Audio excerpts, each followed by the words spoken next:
Greetings, peace, everyone. We are live. We are live again. I am so happy to see all of you, all of your beautiful faces. Well, I really can't see your faces yet, but all of your handles, your usernames, whatever, in the chat room. As you guys join the chat room, make sure you hit that like button. Make sure you share. Make sure you subscribe. Also, make sure you go to dynastamir.com. Also, visit Donfo, DANFO, Donfo.Africa. Again, visit Donfo.Africa. All right, tours. Got a couple tours coming up. We are leaving 13 days, y'all. In 13 days, we are leaving. We are headed to Senegal. I'm sorry, I'm tripping. We're flying Air Senegal, but we're going to Sierra Leone. I'm sorry. We're flying Air Senegal, but we're going to Sierra Leone, and I am looking forward to that. We're gonna have an awesome trip, beautiful trip, and I just want to thank everybody who. Let me change this sound setting real quick. All right, there we go. We're good to go. Okay, we are good to go. I want to thank everyone who is coming. Also, I want to thank the people who are coming on this tour, people who came on past tours. I appreciate it. It really means a lot. Thank you so much for helping us grow. And as we grow, I started my first tour was Oshun Festival 2019. Oshun Festival 2019. That was my first tour. And ever since then, the feedback that my clients, patrons have given me, I've listened, and we're getting better, we're growing. Got a website now, y'all. Got a website. Like, that, it's where your website at? Okay, well, I got one now. I got a website. So, guys, make sure you visit donfo.africa, donfo.africa, for updates. Join the mailing list. Please join the Telegram community. Again, if you're watching this, please go to donfo.africa and please join the Telegram community so you guys can stay up to date in regards to what's going on with Donfo.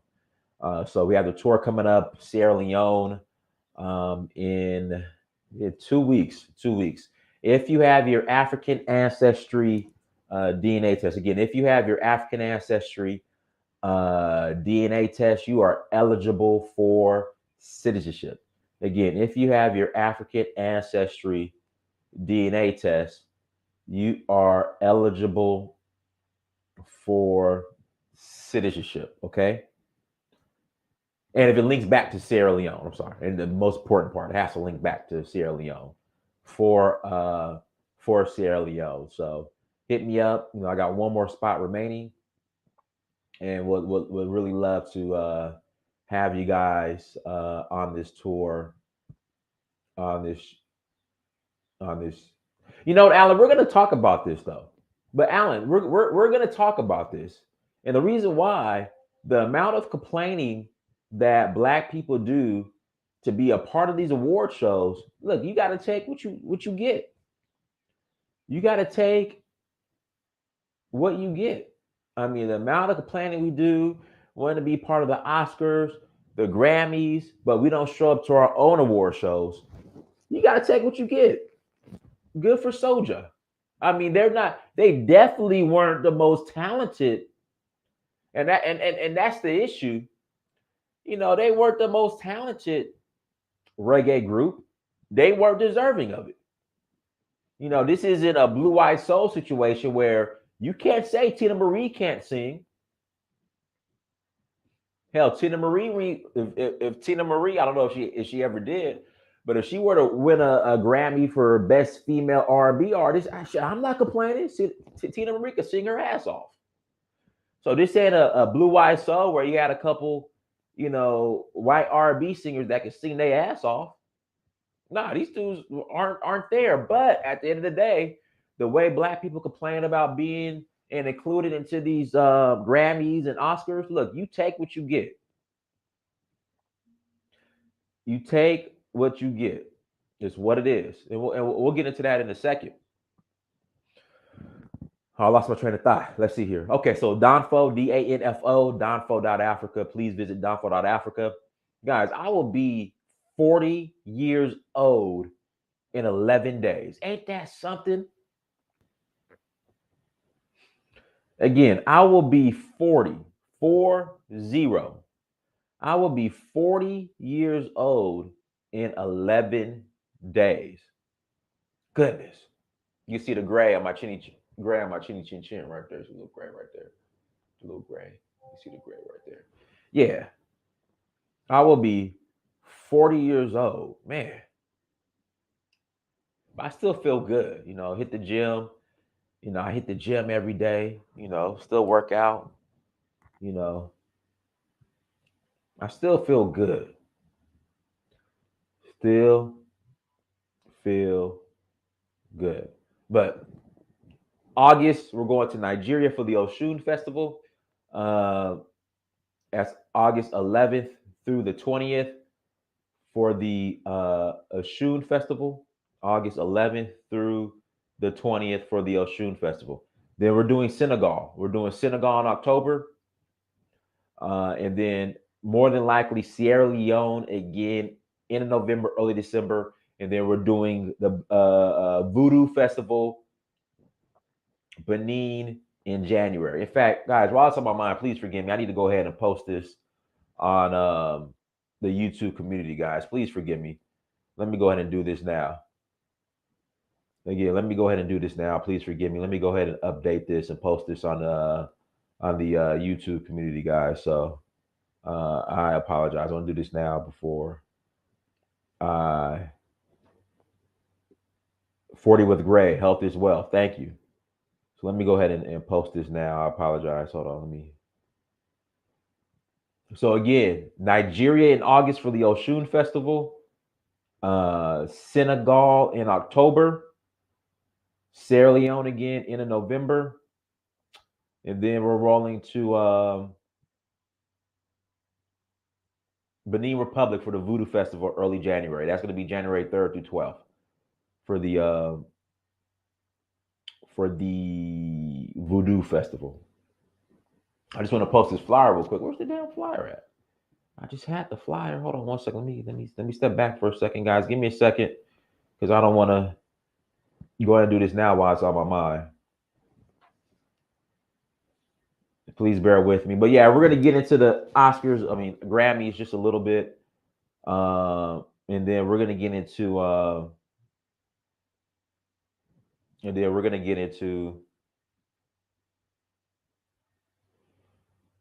Raphael Warnock and just this wicked family court system.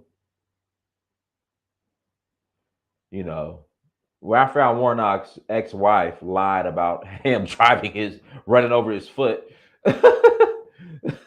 So we're gonna get into that too. Oh man, here we go, man. Put that in there. Here we go. Join us in Benin. Email me. Join us in Benin for the Voodoo Festival. Email us at hello@danfo.africa for details. And then also you can visit. Also, you can visit Danfo. Come on, spell check. Danfo.africa to learn more. All right, there we go, guys. Let me post that. Then we're going to jump right into it. Okay, here we go. And then, guys, I'll go ahead and put the link in the chat room if you'd like to call in. Please click on the link. Again, link is in the chat room. But you know what? Listen. You said Raphael Warnock's a Democrat puppet. Maybe running for Senate or whatever is the reason why nobody really said nothing. And that's why nobody really said nothing. That's why he got off. And that's why they didn't make a big deal. That's why, in fact, we're gonna go ahead and jump into the Raphael Warnock first. Hold on one second. I want to share this video with you guys. So his ex-wife, I'm sorry, lied and said that he ran over her foot. Let's see here. Raphael Warnock divorce. Here we go.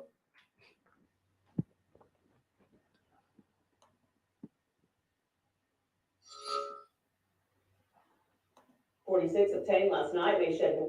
Hold on one second, guys. Let me pull this up.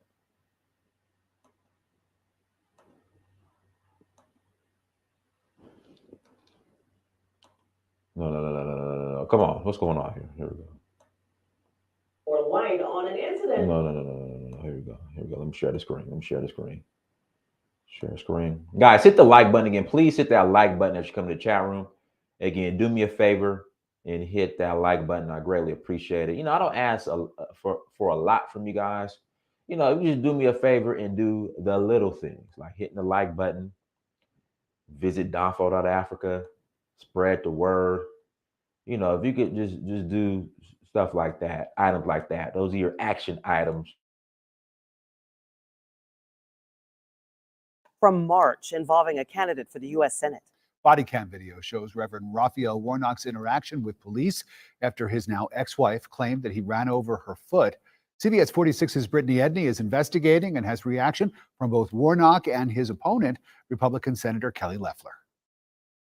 This incident happened back in March, and now just 2 weeks out from the election, Reverend Raphael Warnock is receiving criticism from the GOP party. We've got video from the police response, plus what investigators found. So I'm like, move, and she won't move, and she's keeping the door open.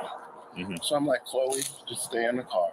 And I move, and I close my car door, get in the car, and I start to move slightly, thinking she's here. Clear. I'm thinking she's clear, and I barely move. And all of a sudden she's screaming that I ran over her foot. I don't believe it. This body cam footage shows Reverend Raphael. Guys, this is an ex-wife terrorist right here. I think that's her right there. I think it is. I'm not sure. But again, she lied about getting her foot ran over by him. And I'm telling you, the reason why people did not make a deal about this, the reason why a team protect Black women by all means necessary is nowhere to be found on this, because he's running for office. He's a Democrat. But if Raphael Warnock was a Republican, boy, they would have been all over him. All over him. But I'm glad the brother, Democrat, Republican, independent, whatever. I'm just happy that the brother didn't get in trouble. But let me play the rest of the video. But yeah, she's definitely a ex-wife, baby mama terrorist for lying about getting her foot ran over. Because this could have went south for Mr. Warnock. So I'm glad he got off.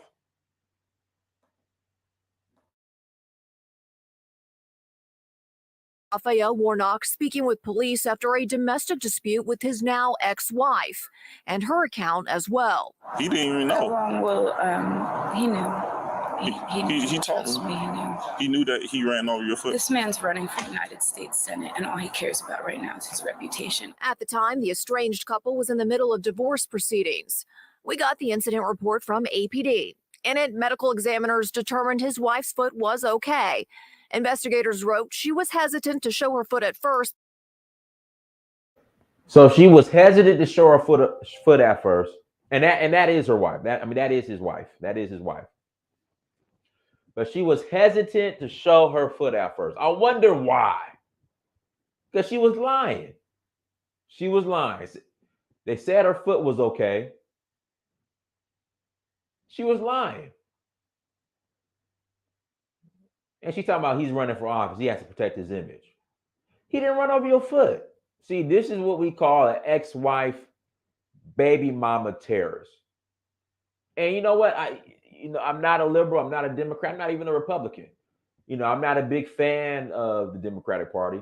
But, it's just the fact that she tried to weaponize this man running for office. She tried to weaponize this man's. See, this is what I don't understand. This is what I don't understand. All right. She tried to weaponize this man's livelihood against him. And him running for Senate is how, him winning Senate, right? He won. He won that seat. I think it was Senate or the House, whatever.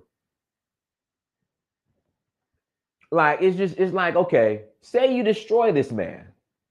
He takes a cut in pay. He might not be in position to pay child support. So, because he's on child support, she has him on child support, which we're going to get into. Nah, bro, I get on code when it comes to stuff like this. I don't care what color you are, what religion, what political affiliation. I get on code when it comes to stuff like this because men aren't listened to when it comes to this child family court, this wicked child family court. All right, and the way some of these women sit there and weaponize it, the police, the court system against men like Mr. Warnock. I can't, I don't care. Me and him might not agree on everything, but I can't, I'm not going to sit there and tell him he has to hold his own. Nah, because I know too many men going through it. This woman literally lied about having her foot ran over by Mr. Warnock.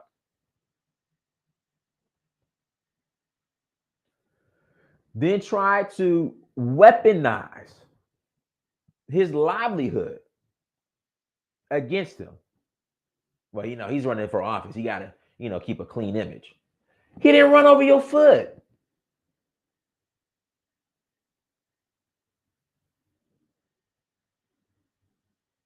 And now this is the problem I have with Mr. Warnock. Even after going through this experience and what we're about to talk about, why aren't you pushing child support? Listen, I don't care, Democrat, Republican, whatever. If you start pushing and advocating for, child support reform, family court reform, listen, I'll get behind you in a heartbeat. I'll be out there. Listen, the Raphael Warnock came out and said, listen, we need to reform this child court system. And there needs to be changes made. Man, I'll be on the front lines with Mr. Warnock. On the front lines, marching like John Lewis. I'll be side by side with Mr. Warnock like John Lewis was with MLK Jr. on the Pettis Bridge, whatever. Yeah, the Pettis Bridge it was called. But this woman literally lied. Could have had this man arrested. Because you got women that do this all day, will lie about being physically abused.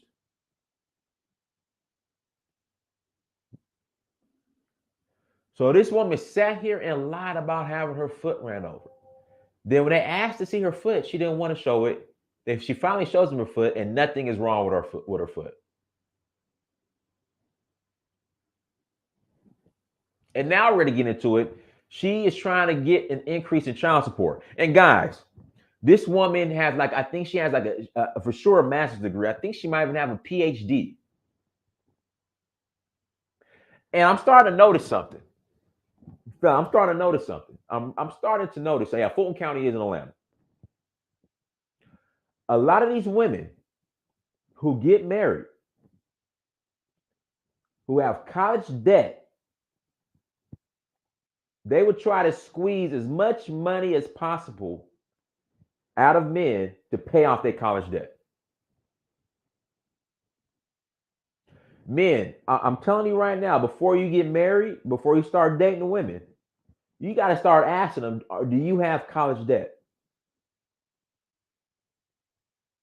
That's why when they start talking this, black women are the most educated group on the planet, also the most in debt. And you have a lot of women who have a lot of college debt who try to weaponize the system, not for the children, not for the kids, but to try to get as much money as possible to pay off their damn college debt. I promise you, that's what's going on.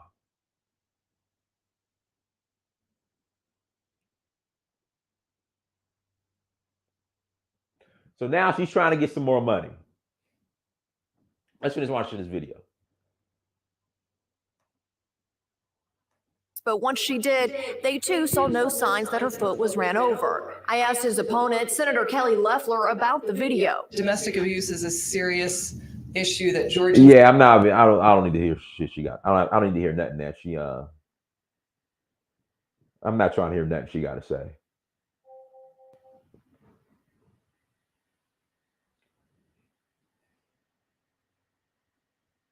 I don't need to hear nothing Kelly Loeffler say.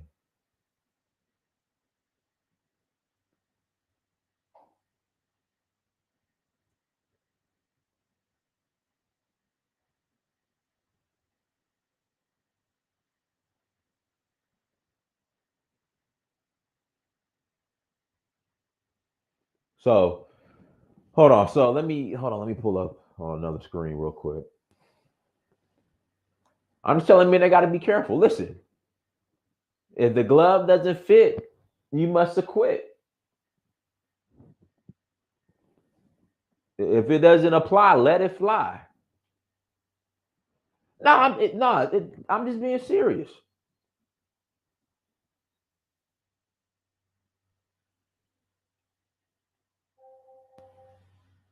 Okay. Also, yes, we are the most educated and the most in debt, but that's racially motivated. Nice try. Huh? I'm confused. No, I'm just being serious. I'm just being honest. A lot of men got to be careful with these sisters with all this college debt.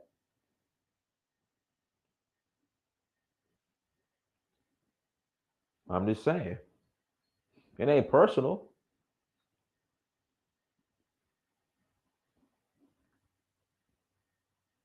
A lot of these sisters just got to be careful. A lot of men got to be careful with these sisters with this college debt. Hold on one second.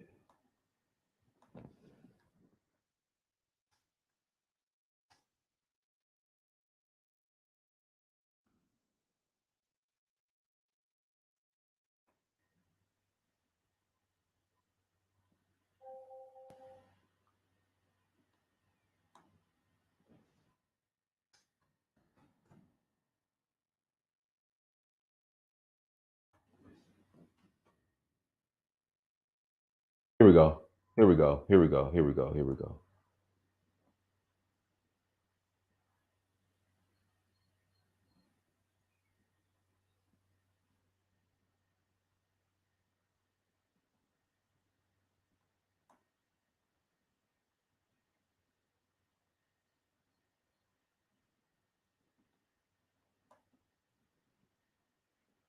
Hold on, let me share this real quick.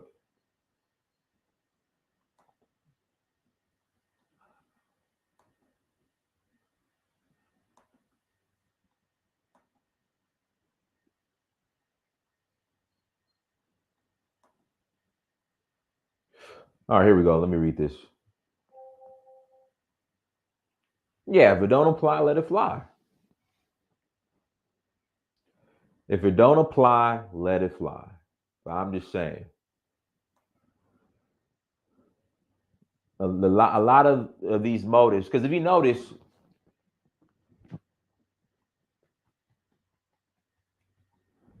when you look at the stats, who initiates divorce more? Educated women. And a lot of these educated women, when they're going into these divorce proceedings asking for all this money, a lot of them got a ton of college debt. So I'm just saying, y'all be careful out here with these, not just sisters, just women in general with a bunch of college debt.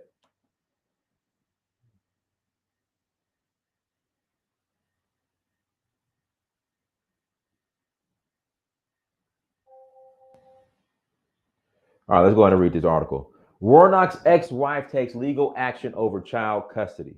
See, the way they just weaponize this system, man, it's crazy. U.S. Senator Raphael Warnock's ex-wife is seeking changes to their child custody arrangement in court, documents that claim he's in willful contempt. And guys, just my experience when I was going through the same, so I'm talking from experience. When I was going through the same child family court system. The majority of women, because the court, like the judge would ask if the women were college educated. And I'm telling you, 90% of them were college educated. The ones who were college educated wasn't trying to hit the men over the head as hard. But the ones who were college educated, man, they was trying to go for the jugular. U.S. Senator Raphael Warnock's ex-wife is seeking changes to their child custody arrangement in court. Documents that claim he's in willful contempt of the agreement as she attempts to move outside of Georgia. The 11-page filing by Oluye Ndoye wants a judge to grant her additional custody of their 2 young children so she can complete a Harvard University. More debt. Listen, more debt. She wants. Let's see here. Let me go back. Hold on. Where was I? Hold on. Her additional custody of their 2 young children so she can complete a Harvard University program, citing an agreement she struck with Warnock while he was campaigning for the U.S. Senate in early 2020. But here's the kicker. Let's continue. It also asks for Warnock's child support payments to be recalculated because of his substantial increase in income after his victory. I mean, who wants to go through this? Who wants to go through this? I'm pretty sure Mr. Warnock is not a deadbeat dad.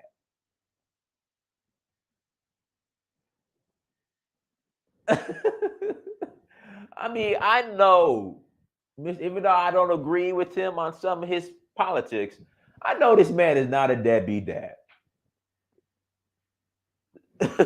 So she wants more money.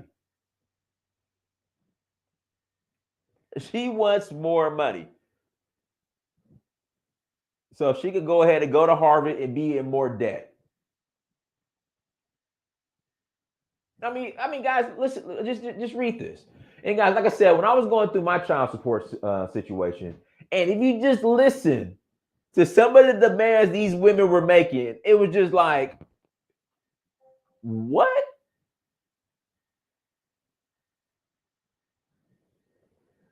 Like, guys, hit the like button again, please. Hit that like button again, please. Hit that like button. Like I said, if you would have just listened, like that woke me up. Like, that's the way I kind of am, the way I am right now. That's why I'm sorry. I love y'all black people. I think the black family is important. But when I was listening to stuff like this,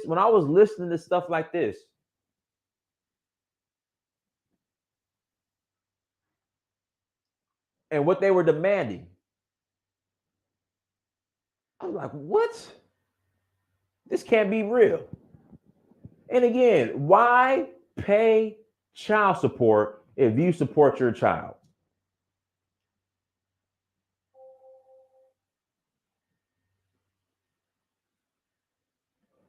Again, why pay child support if you support your child? Now, she wants to go away to Harvard, be in more debt. I guess she can't find a good job, and is demanding to get more child support. Guys, you can't make this up. You cannot make this up.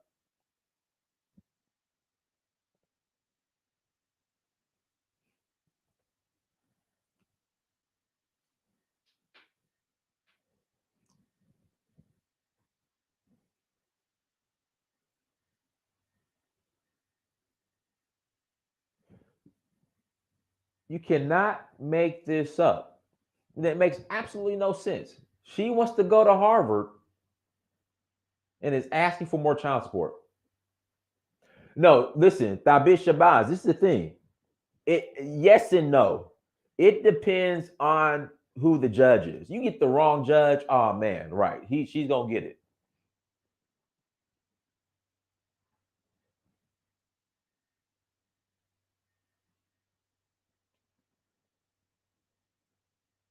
Again, you get the wrong judge, it's a wrap. It's a wrap. But see, I'm just surprised that Mr. Warnock is not coming out with any child support reform. Look, she's choosing to go to Harvard to accumulate more debt and wants to pay more child support. Well, if you got all these degrees and you so smart, why are you asking for so much more money? And see, and this is why when it comes to sisters and this degree stuff, it's just like I point to stuff like this.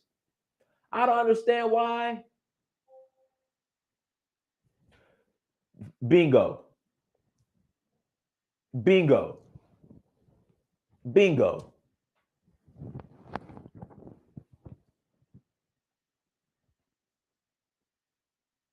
Bingo, Fitzgerald. Bingo.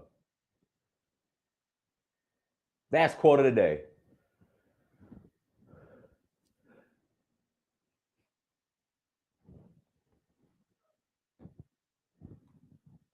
Bingo. I mean, there we go. In fact, I need to repost that. Hold on one second. I gotta share that.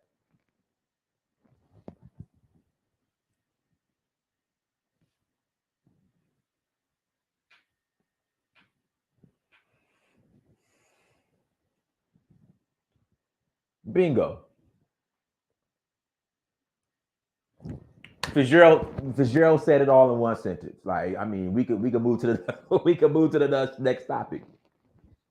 And to tie it all in, the educated modern woman has the most debt, therefore she needs more child support. There we go. We just put it all together. And that's the point I was trying to make from the beginning. The more degrees, the more debt, the more child support, the more child support. Hold on, let me stop sharing the screen. The more child support they're gonna want. But the modern woman, the child support is more for the mother than it is the child. Case closed. You got all these degrees, but you need more money.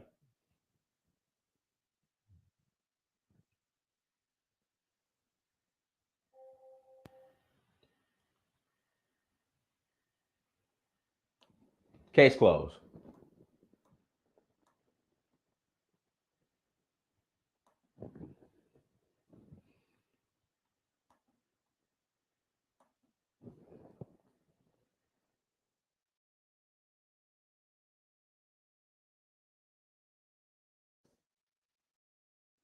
Case closed. We can move on. I'm gonna repost that.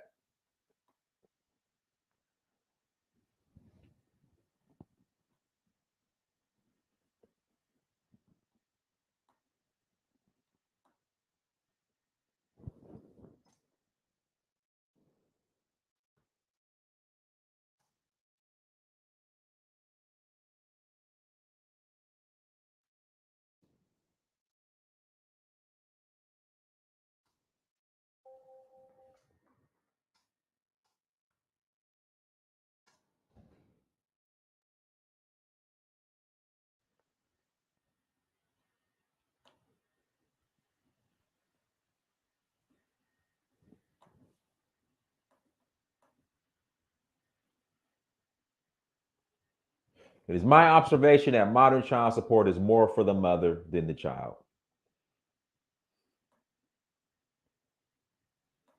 There we go.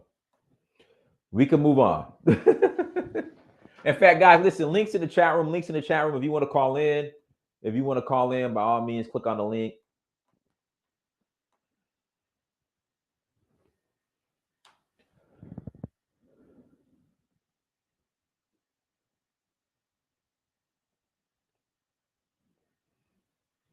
I had to steal your quote, Fitzgerald.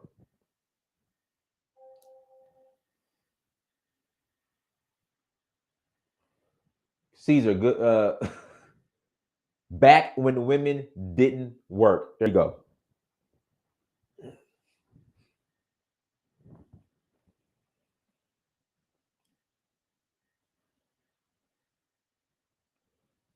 So, guys, links in the chat room. If you want to call in and add to the conversation, You're more than welcome. Fitzgerald, if you want to roll, if you want to do a show, Fitzgerald,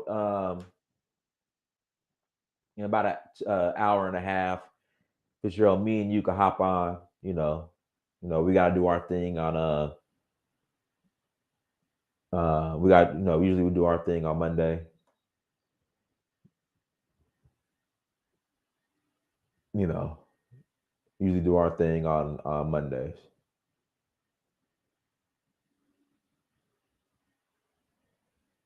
Yeah, but okay, Ivy, yes, the children need that. But from my observation and just listening to these women, the child support seems like it's more for them than the children.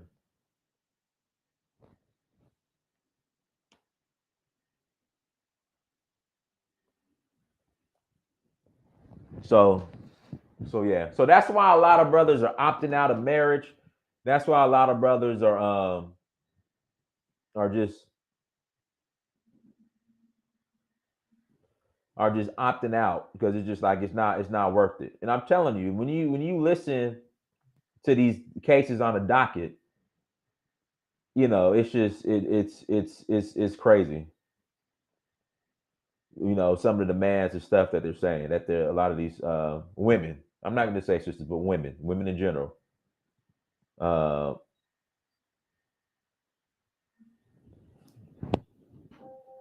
what they ask for. So yeah, guys, links in the chat room. We spoke on the reggae situation. Look, Black artists wanted to do so much to be a part of the Grammys and Oscars. So you just got to take what you got. I mean, it's just is what it is.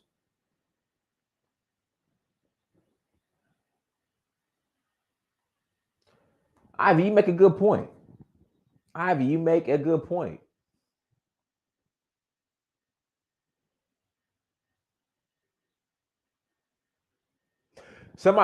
control. So from my understanding, and women who are on birth control who are in the chat room, like, don't they put testosterone in the birth control? And does that make you more manly and aggressive? Am I right or wrong? Black Lion, go ahead. Oh, hey, what's Black up, Lion, man? How you go doing? ahead. Go ahead. Well, in my opinion, personally, like from my system, from my friends and family with the child support system, it's very corrupt. I remember one time when I have a couple of homies when they have literally their own lawyer, so they can handle the case of the child support system more easily. And then one thing the lawyers, he told them personally off the radar, he told them, you are literally better off marrying someone in a different state or hell, even a different country in order for you to have a better advantage for you for the child support system not to be held against you. My friends literally told me, don't ever get married, don't ever try to hook up with these women in this country particularly. Because the sad part is, even when they prove their case, like they got some females who actually have good jobs, good education, making good money. But however, especially decent salaries. But however, they literally still have to pay child support because I think even Joe Rogan said that they literally been saying this. Just because she can't pay doesn't mean it's not your obligation to pay. It's a very sad and excuse my language, but a very fucked up system. You cannot win. It is like that's why I was so shocked when like I said, their own attorney said you're better off marrying someone from a different country if you want to win. You need to protect yourself. And was so sad. I remember when I was I remember when I was talking to my business teacher in college. We were talking about marriage and divorce and everything. And he used to be an attorney for these kind of cases. And he said, "Don't you ever get married. It's not worth it in the long run." He's like, "I know you guys want to get married, your generation. I understand you want to build a family, but it's not worth it, especially in your generation at this time." He said, "Why did he say that?" He said that personally because when he was an attorney back then before he became a college professor for business, he saw how he started getting multiple clients, in a lot of his colleagues' fields particularly for divorces. And he started noticing this issue started happening in the late 80s and 90s. And now started increasing over the year 2000s. And the sad part is he said he literally saw so many people psychologically, and especially men, psychologically and mentally broken.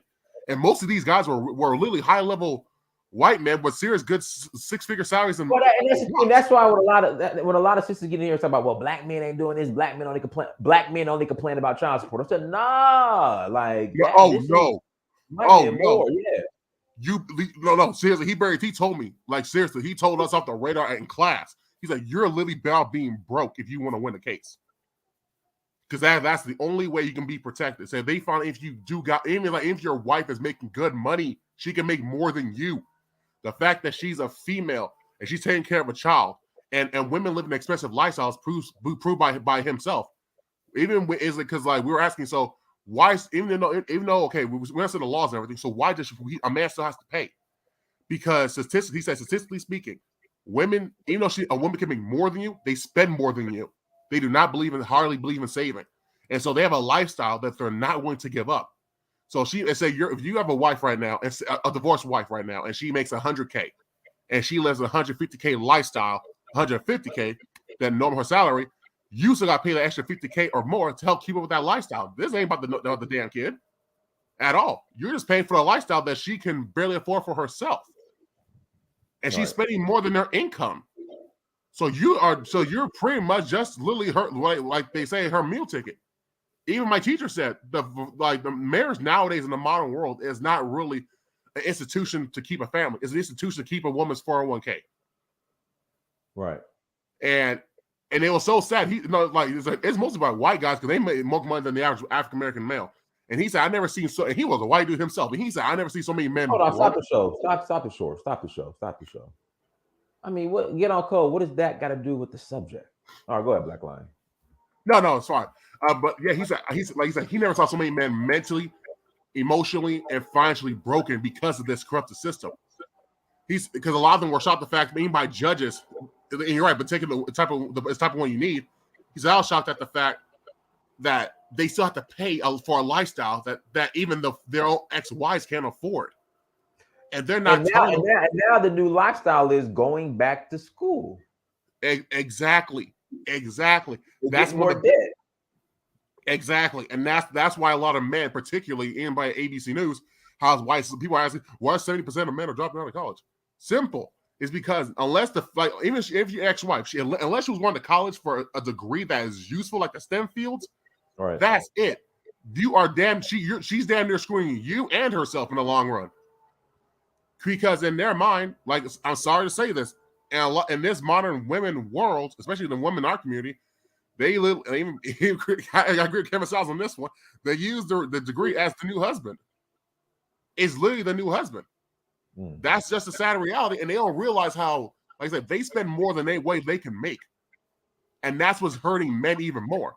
And if you miss a couple of payments for whatever, for serious financial reasons, the interest builds up over time. And that's what hurts men in the long run. On top of that, I'm not surprised personally. There's not mass movement against this. I'm shocked, but Black Lion, I'm shocked that there's not a mass movement against it. I'm like, I'm shocked that like right now what Raphael Warnock is going through. Like he's not bringing it up and saying, you know what, we need to reform this. I'm beyond shocked. And this isn't a Democrat thing. I'm talking about on the right as well. Like I'm just shocked that this ain't exactly. No. I agree. I'm like, I don't have any children. I'm not married, but I'm not surprised. That's probably there's not another. I'm surprised men are busting the civil rights movement for this kind of messed up behavior. Because even a lot of guys, even white guys, are saying, if these modern women want equality so damn bad, why you guys agree with the laws that makes you more superior instead of equal to us? He said, "Where's the equality and the feminism in that?" So this is going to be. So this is why a lot of men are saying, "F the marriage until." That's a lot of men are literally telling other men. Hell, even some of my family members, so you brought literally marrying a woman from another country where you got the bigger advantage, like Mexico, Africa, China, hell, even Russia, because you got the more systematic advantage because they don't push these modern laws. They don't work. I remember one time on Joe Rogan's show. There was Joe Rogan was talking to, I think it was Bill Maher, and they were talking about how a white dude from Canada, he was a surgeon, and he had to pay child support for his ex-wife. But there were times he couldn't afford the payments, and there were times he had to do surgery, he had to do his runs. He would go to jail so many times because of expensive, because of high level child support. He literally was only allowed to be out of jail unless he had to do some rounds for surgery. That's how bad it was, and the payments were catching up so high because the way they systematically made advantages in Canada for the women. He literally had to leave Canada in order for him to be free from that child support system. He had to book it. He had to literally leave Canada entirely. If he goes back to Canada now, technically he'll be in jail right now, probably for a long time because of that. So this is what people don't understand. This child support system is literally the easiest way to get to jail besides stealing. Hell, you don't have to steal anymore. Just impregnate the wrong woman, you're damn near screwed. Yeah, I got a homeboy who I guess, I don't know, something about he missed court or something for child support, and they locked his ass up. Or something like that. I don't know. It's just I don't know. It's wild. I mean, okay, but Janine, okay. Married to build a family, then y'all speaking on marriage like it ultimately leads to divorce. Okay, let's leave the emotionalism out of it. What do these statistics say, Janine? And let me add to that. The problem with a lot of these females don't understand is that personally, and they don't want to admit this, and I'm kind of glad Karen Sounds is one of the only men who are actually talking about, especially as a black man who are talking about this. The problem is that in the reality, a lot of women don't want to admit this. Even Shiraz Ali said, the majority of these women in our modern times are not raised to be wives. Here's the thing. We don't have a culture that pushes marriage. And that push not only don't push marriage, but don't raise women to be marriageable. Like I notice, I talk to people of other cultures, especially like in the workforce or even at school. And one thing they tell you, they literally told me personally in secret. He said it doesn't matter what the laws say in America, even if they're immigrants, they'll follow the rules. But when it comes to marriage, family, and culture, that's us. That is our culture involved. There's no divorce. We're staying in marriage because that's our culture in marriage. That's who we are. They'll follow the rules and everything. But when it comes to marriage and everything, we don't do that. They say they don't do that American westernized BS.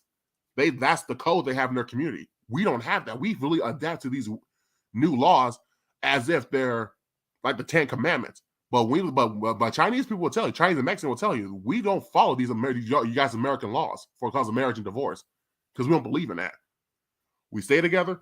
We're gonna be together because the thing is, in other cultures, they will say if a woman divorces you, unless it was a real domestic violence or a real type of dangerous thing to divorce you, she will literally be the outcast in her community because she'll be looked at as weak. She should be looked at it as not as a weak woman, but a useless woman to the community.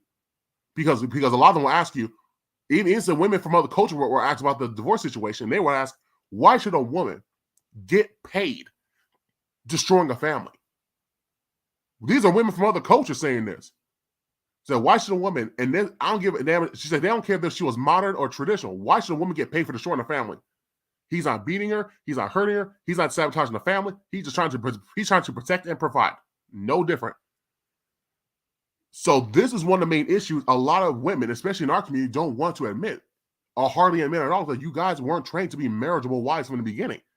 And we don't have a culture that says, you get married, you don't work this out any way you could. I don't give a damn. You don't like each other. You don't tolerate each other for this family. And and the sad part is that we can never comprehend that because we don't have a culture or a system like that in our community. And this is why divorce rate, even the couple hate each other, even the couple don't like each other in their own community, they're not divorcing because they see the they literally see how divorce does more damage. Just divorce and child support systems does more damage to the community more than anything. You want to create a criminal or create a felon? Take it to a child support system or divorce systems. It's not worth it in the long run. Hey guys, women, I like for the women to call in. I mean, links in the chat room. Women, you're more than welcome to call in. Yeah, links in the chat room, but the shift subject a little bit. Guys, what happened to reggae music is coming for Afrobeat. I tried to tell one of my African friends a couple years ago, like, look, these African artists coming to America and signing with the U.S. record labels. If you don't think that Jimmy Iovine or whoever these label execs are, they're not in a lab somewhere creating the vanilla ice of Afrobeats, you are mistaken. It's coming down the pipeline. But again, link is in the chat room. Please click on the link, and you are more than welcome to call in. But Black Lion, so this, okay, we got to save the Black family. Is there a way to save the Black family without getting legally married? Well, personally, I remember what I hear from a lot of men saying, like in the modern era. He said, I remember when a lot of grown men, even Kevin Sal, said the modern women in America particularly only go for two things: sex and business. Personally, at this day and age, since there's not enough traditional loving wives, especially in our community, your best bet, honestly, is to literally, I don't say, and it's more financially cheaper if you just have a child and not even get married at all. Personally, hold on 1 second. Mary Shy, I want you to call in, Marie. I know you shy, Marie. I know you shy, but call in and explain the traditional marriage. Because I was trying to explain that to a lady the other day, but she want the white dress and the legally married contract and stuff. But Marie, if you can call it, I'm down for a traditional marriage. Absolutely, we can go to my kingdom of Oruwo. We go to Sierra Leone. We could do it. I'm down. I'm down for that. And I know in Sierra Leone they have 3 types of marriages. They have the traditional Christian, Muslim. They have the Muslim, Christian, and then the traditional marriage. Something like that. Okay. Marie says she don't want to call in, but we got Janine in. Okay. Janine, go ahead, Janine. Hi, can you hear me? Yes, we do. We hear you. Go ahead. Okay. Hi, I'm just calling in because I just caught the tail end of the conversation where you guys were talking about marriage and child support and everything. And it's not that I don't get where you guys are coming from. My statements are being made because it seems like you guys put all this emphasis that marriage ultimately ends in divorce. And so because you have that mindset. Janine, not to cut you off. Let's go off of facts and statistics.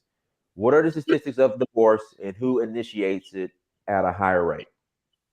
I don't know, but I can only go off of, like, even if we were going off stats, I can go off my own circle of friends, and my stats are way higher than whatever stats you're going to give me on that result. I come from a military background. My father was in the military. I come from a 2-parent household. And you know how messy the military is when it comes to marriage. There was a cat last week. But my parents have been married for over 41 years. All of my friends, their parents have been married for over 41 years, as well as all of my friends are married. My brother's married, and none of them are divorced. 10 plus years of marriage. Besides my brother, he married a Hispanic woman, which is fine. But my best friend, her sister, her brother, they're all married. They're all married. Black loving families, they're all married. And they're not getting divorces. They're happily married. They have children. There's lots of happily married families, and you guys speak like that doesn't exist anymore. And so because you just don't want to recognize that there are actually happily married Black families, you come and you have these narratives like, oh, child support is separating the families and breaking us. It's not child support. It's our way of thinking, period. Happily married Black families exist. And as they do exist, they exist because people do have the ideology of making families. That is what marriage is for. Too many of our generation are going out here thinking they can just sleep around, do whatever, have fun in their youth. And then when they wind up pregnant, they get upset when things don't turn out the way that they're supposed to be. If you were dating with intentions of building a family in the first place in your youth and not sleeping around and having fun and having YOLO on the brain, then you might have found a wife. A lot of you men say you want a wife, but that's not what you're looking for in your youth. You're looking for fun and who can give you some quickly. And then when you get in your 30s, now you want a wife, but at the same time, you're chastising all the other girls that you guys usually push into being fast. Come on. A child support would not exist if you had the intentions of being with the women you want to marry. If you sleep with women you intend to marry. But you guys don't think like that. And you put all the blame on the woman. Hold on. Sim Police. I'm gonna let Sim Police go ahead and take it from here. Go ahead, Sim Police. Can you respond to that? First things first, my brother. How are you doing, my brother? I'm doing well. I'm doing awesome. Salute to your platform. Salute to everything you got going on. You got your tours going up. You got your website going up. You're helping out Black people. You're helping out people that wants to hear a different viewpoint from a logical standpoint. But the problem is, my brother, is that you know, I was listening to the female speak and whatever she speak, and you know, this the thing with the Black community. Thank you. It's Janine. Doesn't matter. But the thing about it is the problem in the Black community, my brother, is that we have this thing to where it's one way or it's no way. See, it's two things can be right at the same time. See, instead of her being triggered by me saying female, because I just didn't look at her name, don't really care. But I'm actually on her side. But You're not on my side. Listen, nobody did interrupt. Nobody interrupt you when you was talking. That is so no, it is disrespectful to interrupt somebody when they're talking. Like, you don't have to agree with me and I don't have to agree with you. But I'm not disagreeing with the thing about it is, it doesn't matter what I say. People let you say whatever you said without interrupting you. As a female, it doesn't matter. It doesn't matter. This does not have to do with emotional.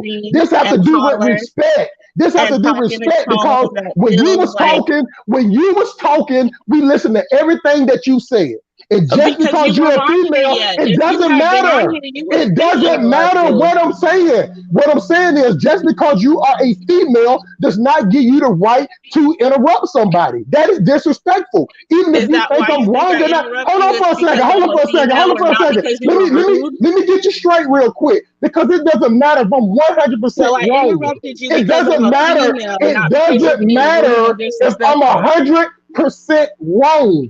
It does not. It doesn't give me, so you can sit back and listen the same way people sit back and listen to you and then interrupt you from talking. It's the same respect you should give to the next person. Brother, simply, if I could humbly interrupt. Can we kind of shift a little bit and get back to what Janine was saying? Because I said one thing. What do the numbers say?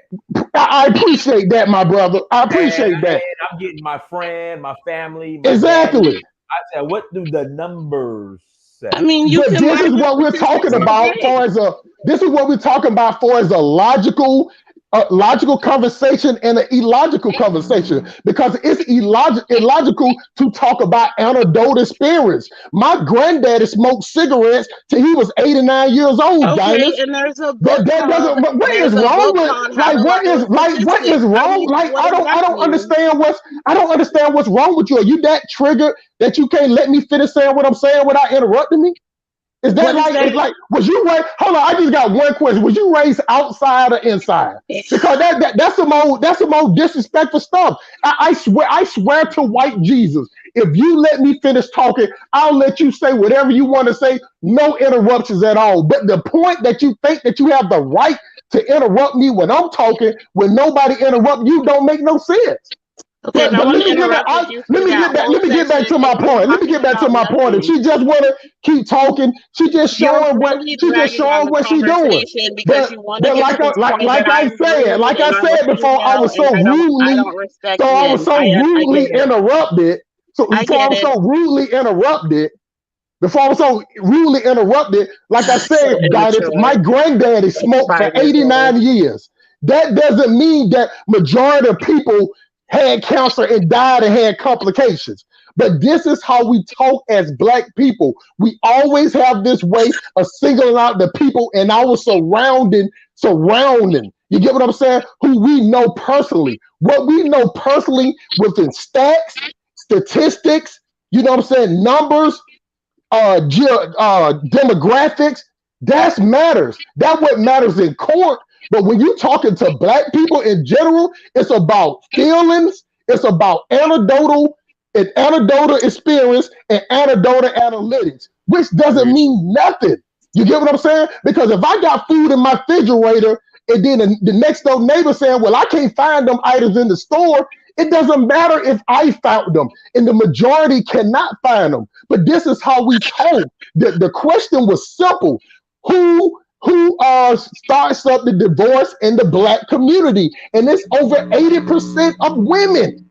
80% of women. This is blackdemographics.com. You can go look this up. You get what I'm saying? Number one in abortions is Black women. Number one.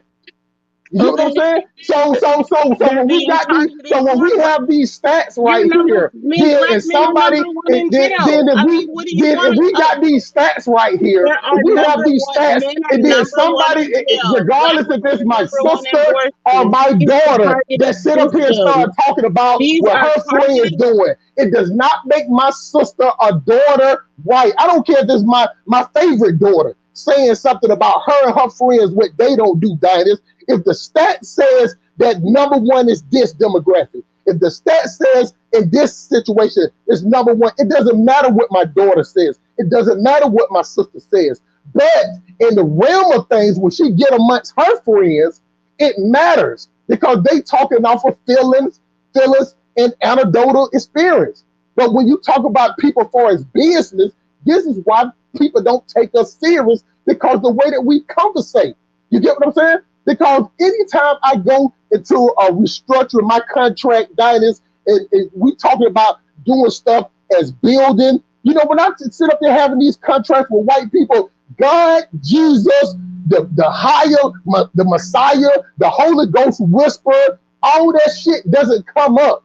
You know what I'm saying? I have seen white people sit up there, can't stand each other, conduct $1 million business, walk out the office, Diners, be like, I can't stand his ass. I ain't going to eat with his ass, whatever. But when it comes to the business, when it comes to what can I get out of this business, even with somebody I don't like, does these numbers help my business grow? They'll conduct business. A black person, if a black person don't like what you say, Diners, you could be getting ready to give them $1 million. They'll be sitting like, I can't stand him. I can't hate him. I don't want to hear nothing he got to say. You get what I'm saying? Because we're so emotional.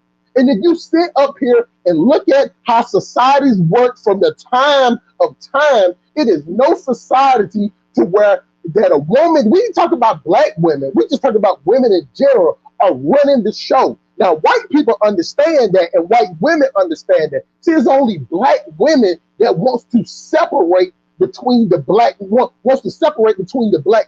The black woman want to be her own entity. And it was case in point, even when Ice Cube tried to do that deal, trying to get something for our black vote. You get what I'm saying? Hold on, let me finish this thought, guys, because this need to be heard. Because my channel is small, your channel is big. Ice Cube, a brother that's sitting on 400 to 500 million on his own record label, on his own production studio, on his own high-priced lawyers were trying to work a deal, and black women that don't even have as much money as him, but because they have a bigger platform, you get what I'm saying? They start telling this brother what's in it for black women, as if the proposal that he was proposing was for black men. No, his proposal was for black people in a home. Black people,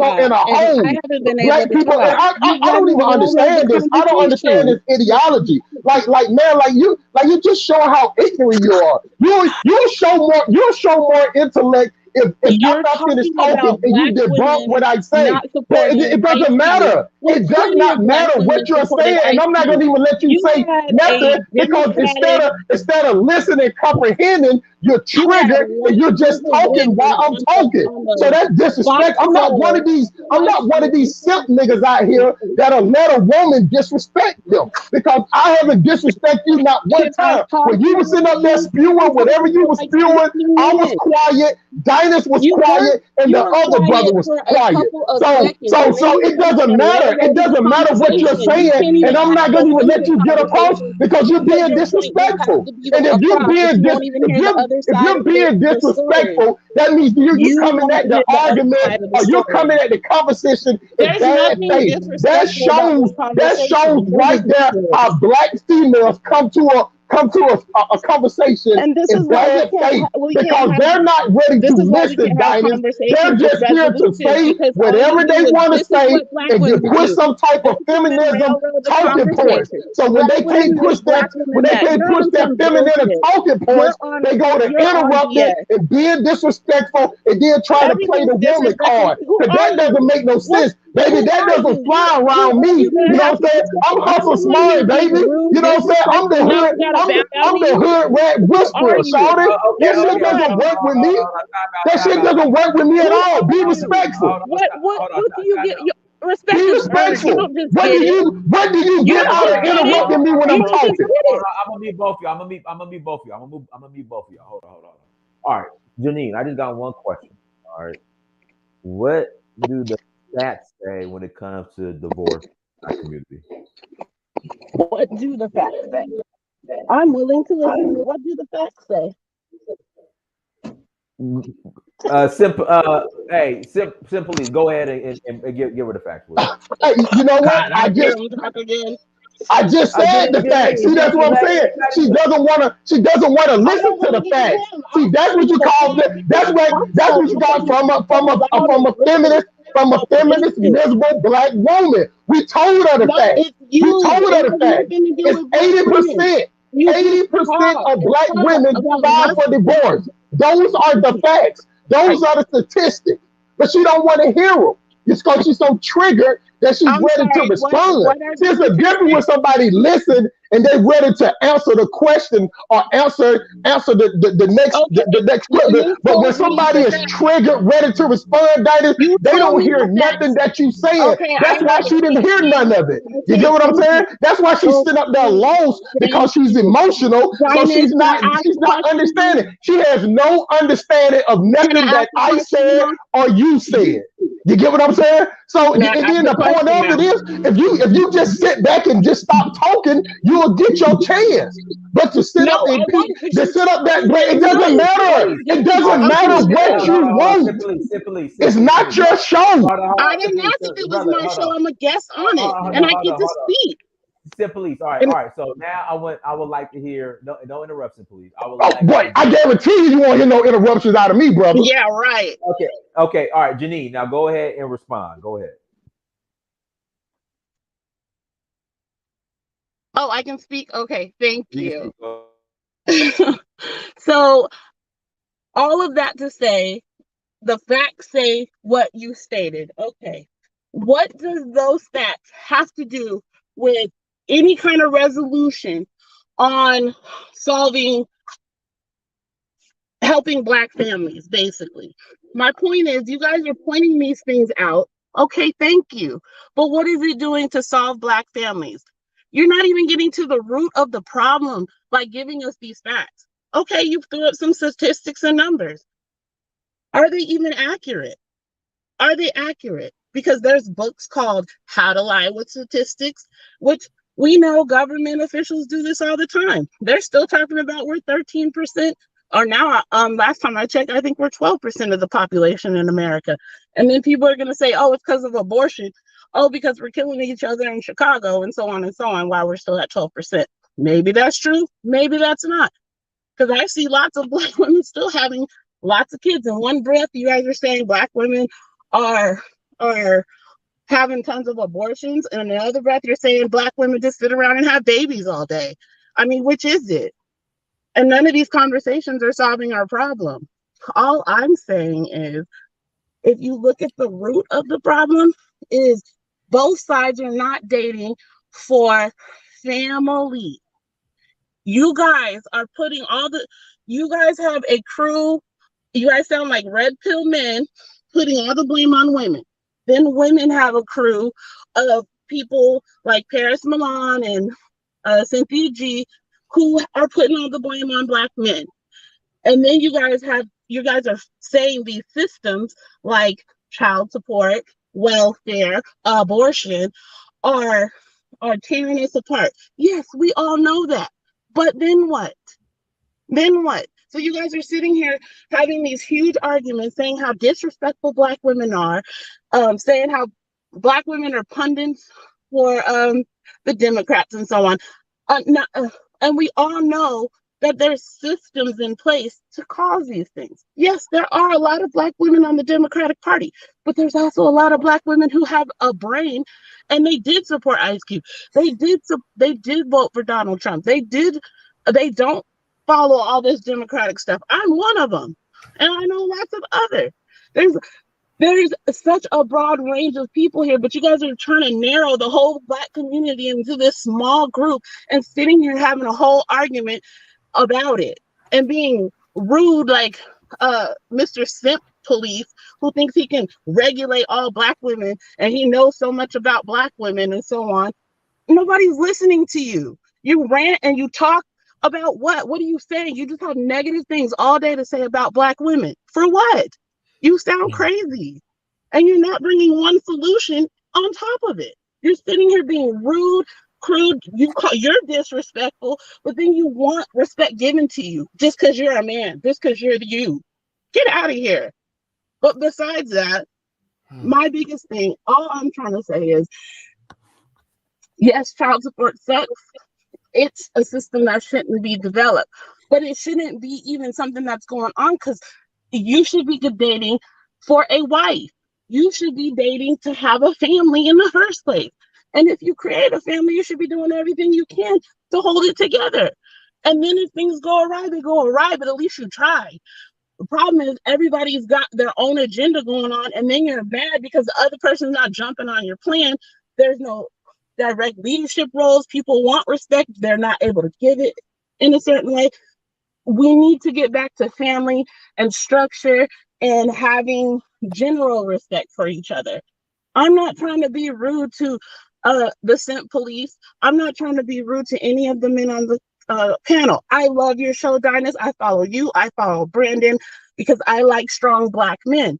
I support the work that you do. What I don't like is when you guys keep starting these panels of jumping on one topic and saturating it with so much negativity and no solutions, and then coming back bashing women, and then on the opposite end, women doing the same.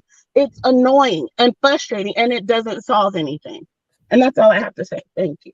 Okay. All right. So we got one second. We got BD on, and I'm gonna bring Ivy on because Ivy's a married woman. So I'm gonna let Ivy talk because she's married. But BD, go ahead. Yo, what's up, Baba?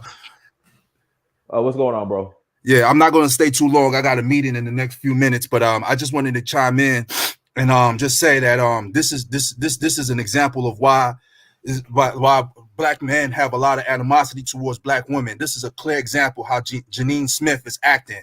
What Simp Academy was trying to say was, it doesn't matter if he's saying the sky's yellow, the grass is purple, and water is dry. Let me say what I have to say. You listen, then you can use those points to counter argument what I'm saying if you disagree. But she won't even let him get a word in. She's cutting him off at everything he says, and she's not. And then she's trying to flip it like he's being disrespectful, when in actuality it's her that's being disrespectful because she won't even let him listen.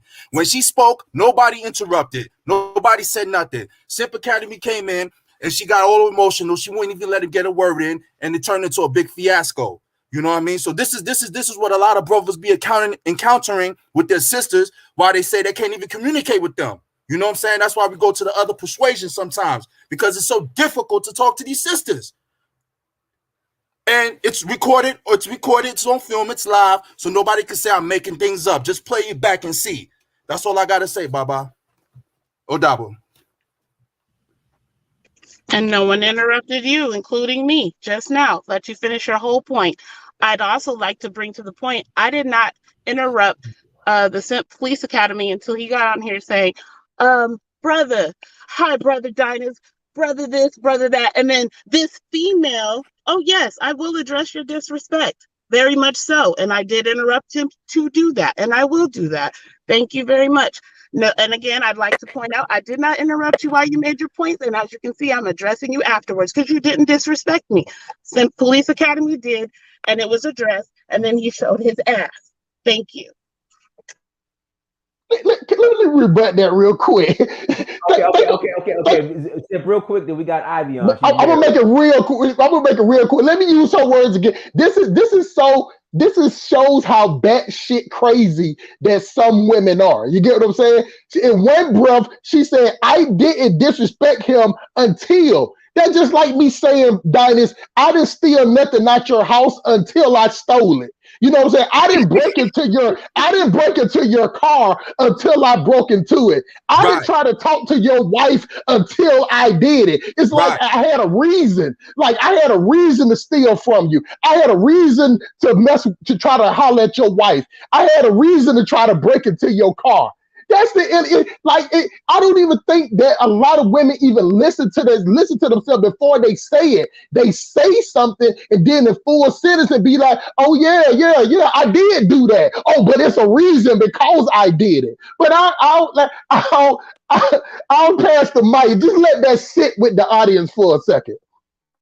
All right, Miss Ivy, go ahead, Miss Ivy. I'm gonna drop off Prince. I gotta go. Okay, all right, brother. I appreciate you coming. Go ahead, peace to everybody in the chat. Miss Ivy. Miss Ivy. Hey, hi, can you hear me? Yeah, I don't know what's going on with your camera. I don't know what you got the camera pointed at the rug or something. I don't know what's going on, but go ahead. We hear you. Go ahead. Ivy. Miss Ivy. We can't hear you. Okay. I'm gonna say that I've been married for 20 years. Miss Ivy, your connection is bad.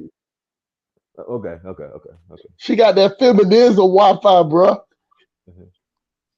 right, Black Beauty, go ahead, Jackie. Hey, Black Beauty. Good. What's up?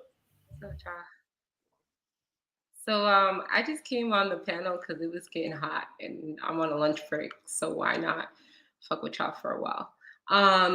So Dinus, what is the purpose of this conversation? Like, why did you even have this panel? Like, what's up? No, it just, again, we were just talking the situation going on with Raphael Warnock and how biased, the family court system can be against men and how it's hurting.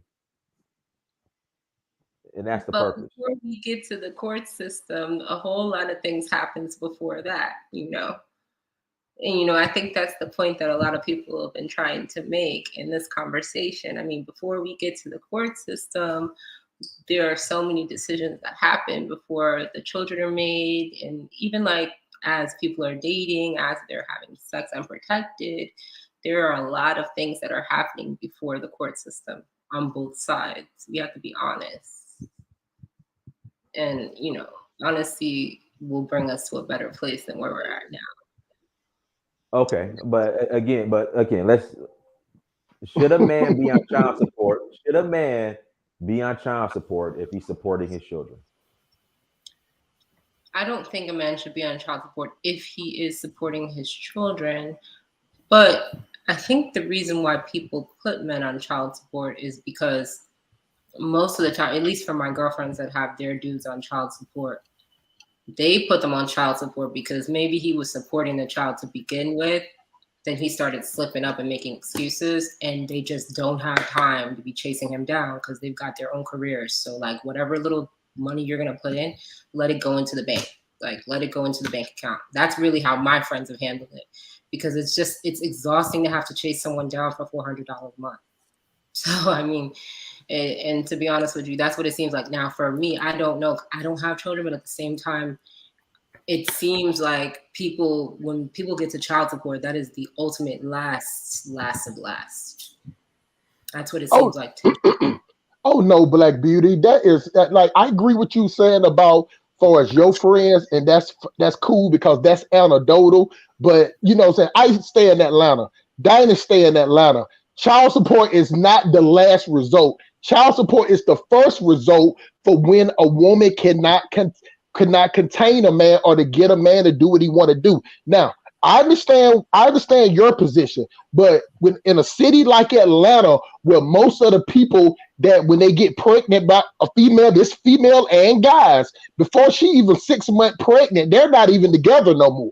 You know what I'm saying? She's back online in her leggings, you know what I'm saying, trying to attract other dudes, and he out there with his true religion jeans up in his ass trying to get other females. So you think there's so a huge so difference between Atlanta and New York in that way? Like, I don't think so. I think women out here do the trap out here too. But yeah, I'm with you. I'm just only speaking on I'm just only speaking on when you said that it's the last result. You know what I'm saying? No, that just might be the last result within your friends, because your friends might be cool, calm, and collected. So they might give a guy 3-4 chances. You get what I'm saying? But I know for a fact, you know what I'm saying, that these females, they will go for child support first, because when they don't have no more power over a man, or they can't make no man do what they want to do, you know what I'm saying, they use the system because they know that the system can lock him up. See, let me tell you the difference. Like, see, me, I pay $436,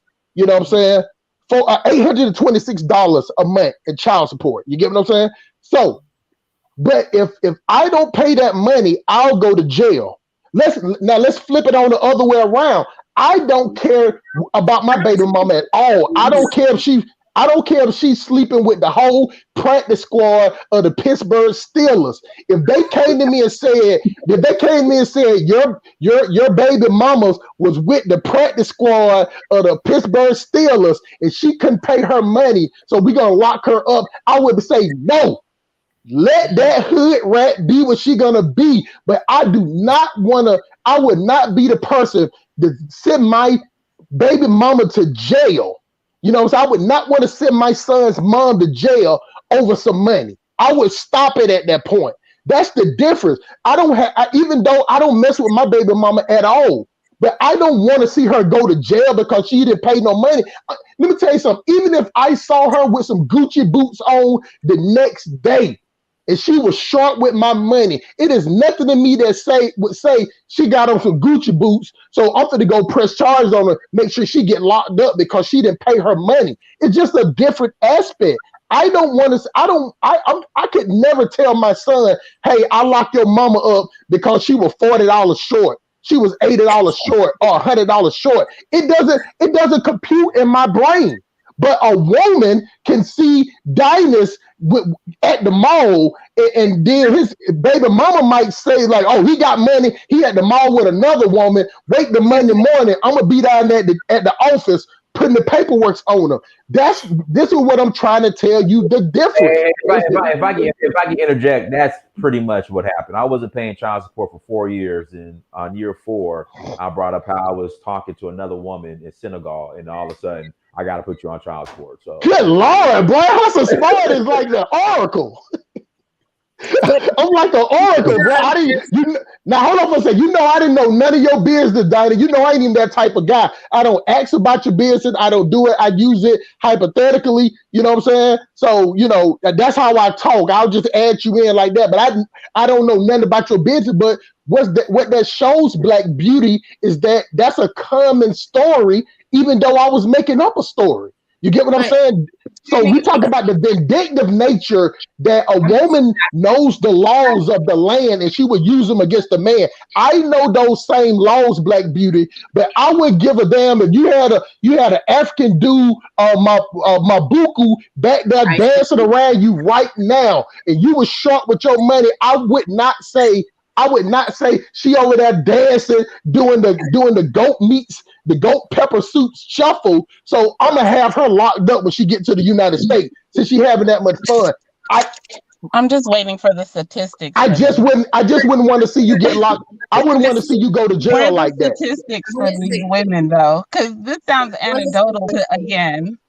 I just want to make one straight point that I think goes over most men's heads of any color, and I think this is really important. When is it going to come time that a man recognizes the nature of a woman? I mean, I understand you're saying the nature of a woman. I understand you're saying all these things. But when are you going to, like, for example, there are things about a man that I understand come intrinsic with masculinity that I accept. I accept that there's going to be times where he's ferocious and he doesn't want to speak and he's focused. I expect there are going to be times where he needs concentration. I expect there are going to be times where he wants to be loving and generous. When are you guys going to understand and expect the nature of a woman? We're not always going to be peachy, smiling, and shucking and jiving for y'all. When are you going to accept the fact that, you know what, sometimes we are vengeful and vindictive? Keep going, Jackie. I'm not saying it as something to promote. Wait, what?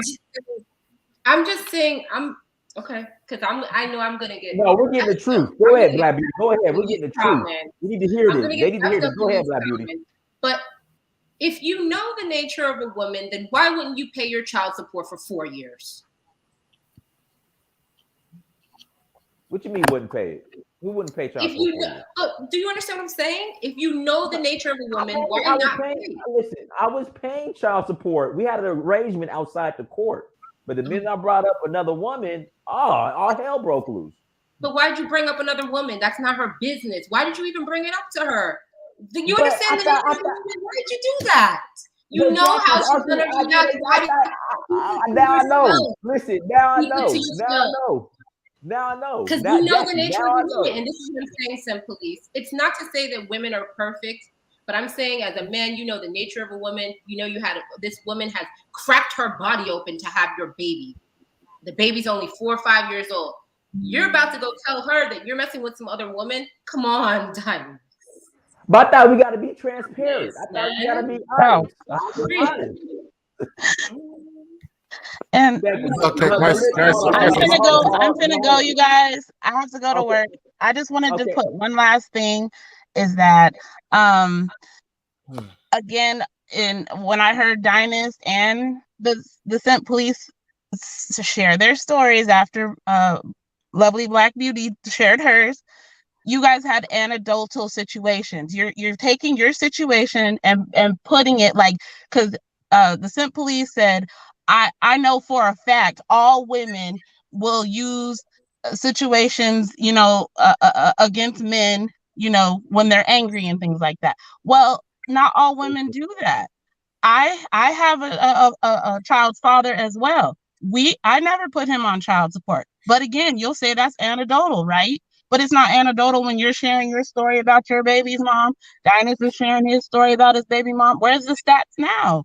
You know what I'm saying? Like, and again, you bringing up these situations isn't fair because everybody has different situations with their child's parent. Okay, if we're not married, we have situations with our significant others because we have a child together.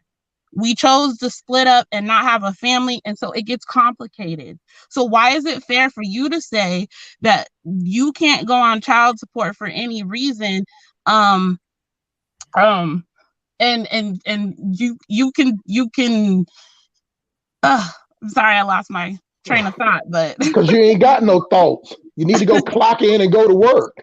That's what you need to do. And one thing that I never said all women anything. Yes, see, the word all women, the word, but then you play, but when you get through clocking in, and when you get through working for Massa, and when Massa get through telling you when to go on lunch break, and when to go on your 15-minute break, then you tell it back. Because I don't never say all women to anything, because I don't know all women. The same way I don't know all men. So it doesn't. So I would never say nothing like that. So for you to say that, for you to say that stupid shit shows the ignorant in you. And you know what I'm saying? And so even when me and Dynast was talking, Black Beauty, he was speaking on the range of child support. I'm speaking on the range of no child support. So we're not even talking about the same thing because both of my kids' mama, we have arrangement.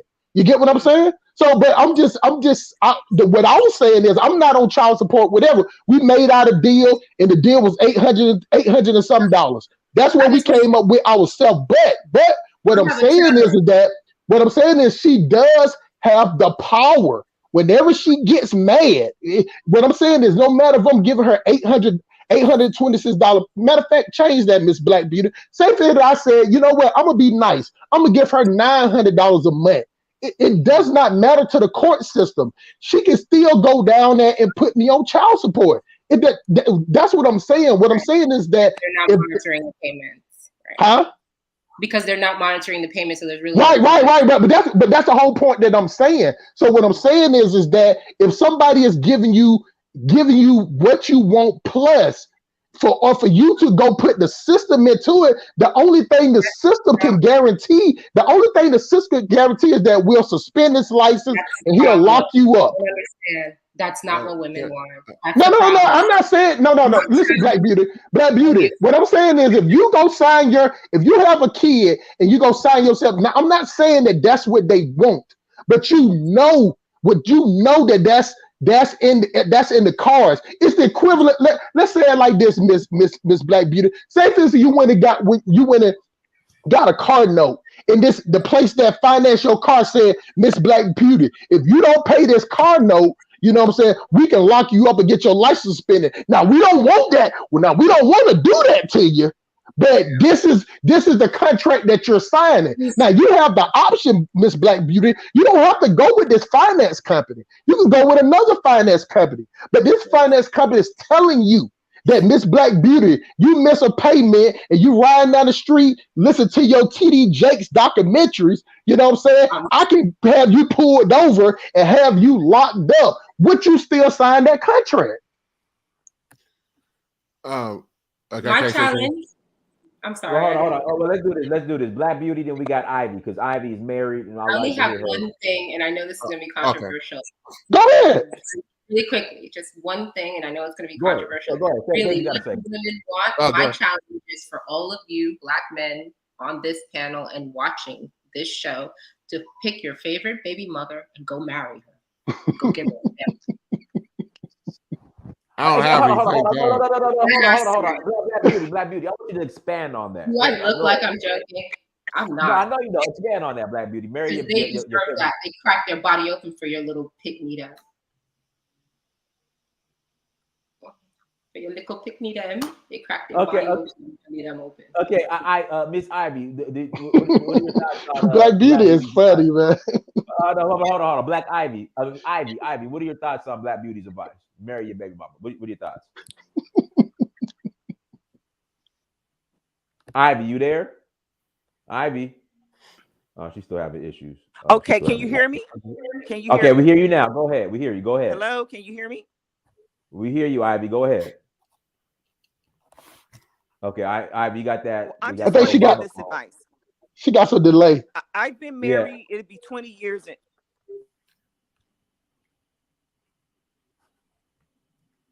Hello?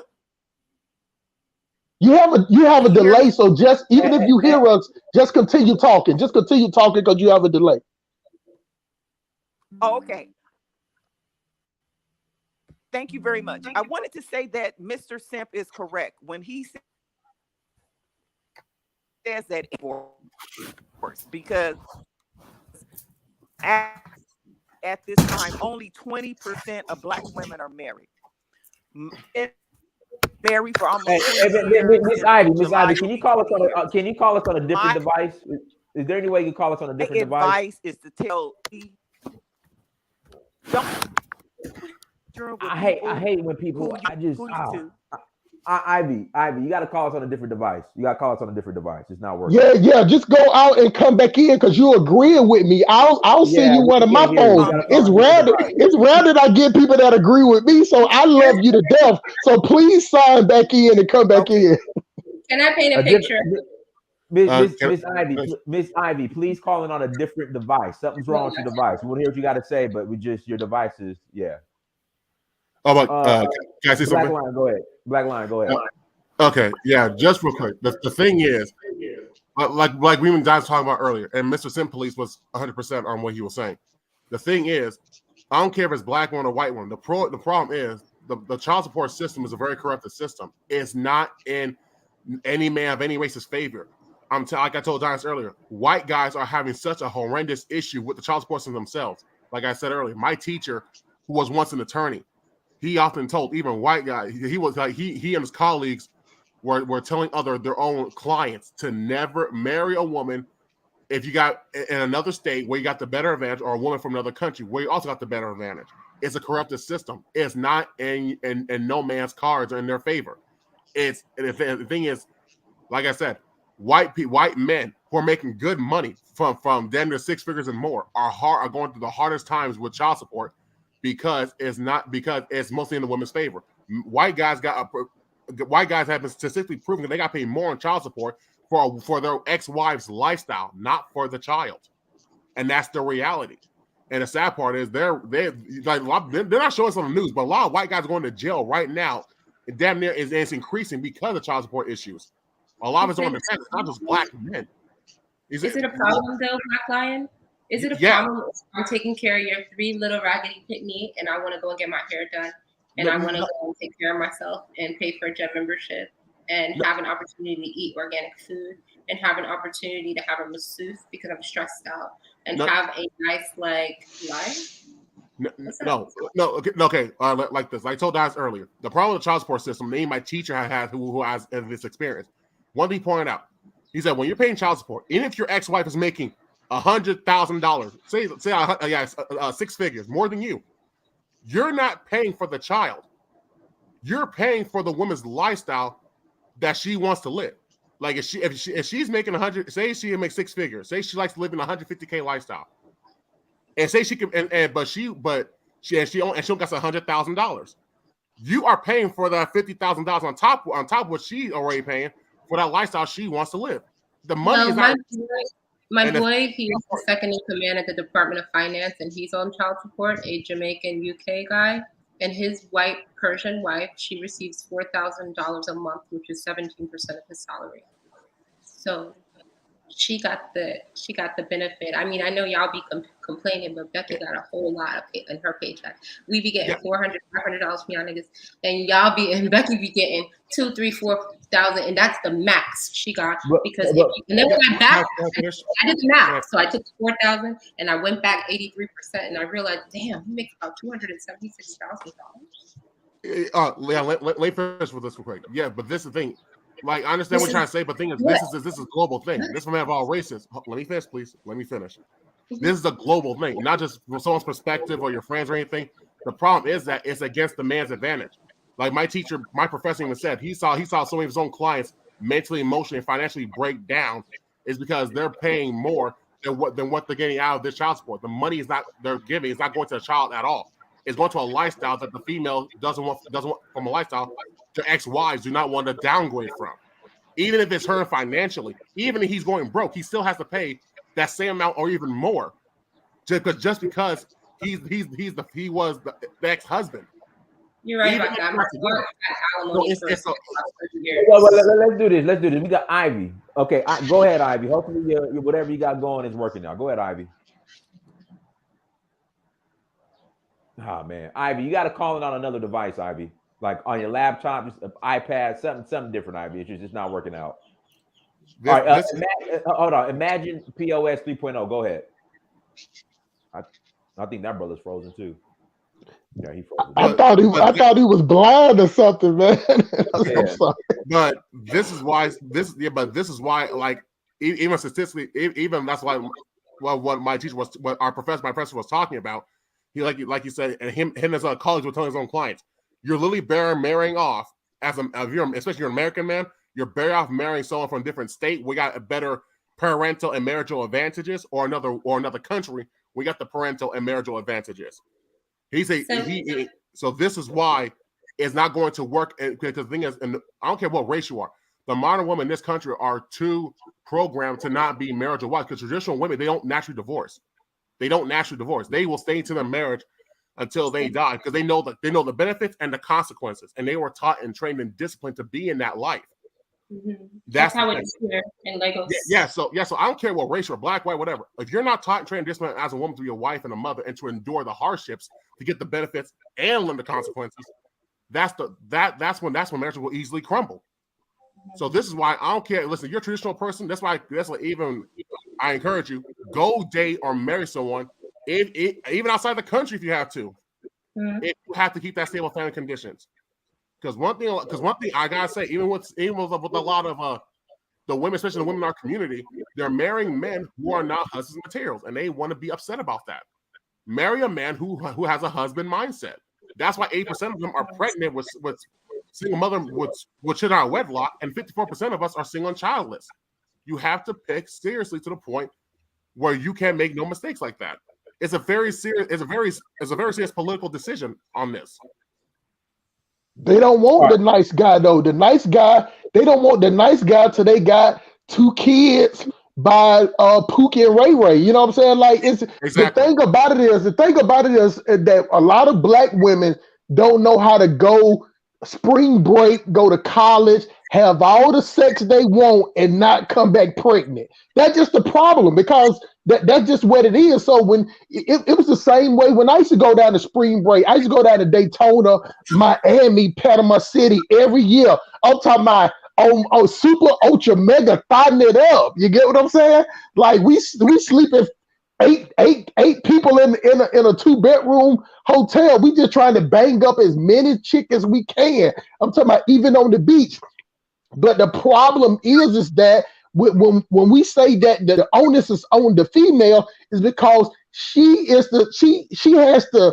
stop and go whether she wants to create a baby or not. Now I understand the point that a man, he can use a rubber, he can bag up, he can do all these things. But what I'm saying is that if you know that you met a guy and there's a one night stand and you just met him, you know what I'm saying? Even if he's stupid enough to go raw dog and you're stupid enough to go raw dog, somebody got to be, at the end of the day, it's on the female to say, do I want to have a baby by this dude that I just met in the parking lot at Checkers in a Dodge Challenger?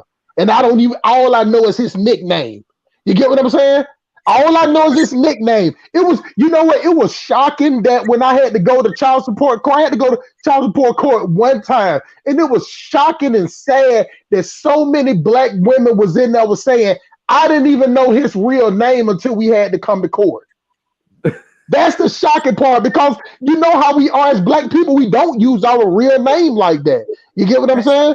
So and a lot of people are having babies off one night stand.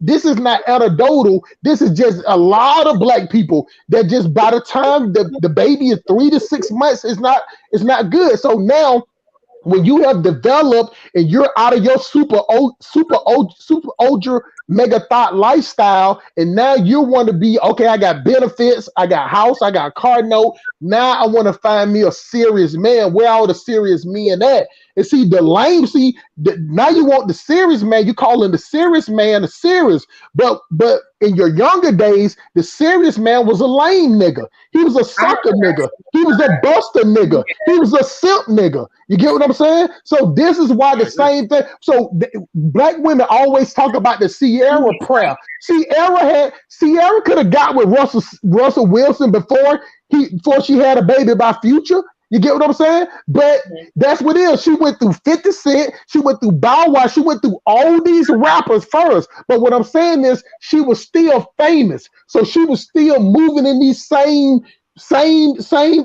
positions as Russell Wilson. She knew football players. She was dealing with one of the players. I'm just using her as an example. So what I'm saying, if Sierra wanted Russell Wilson from the gate, she could have got Russell Wilson from the gate.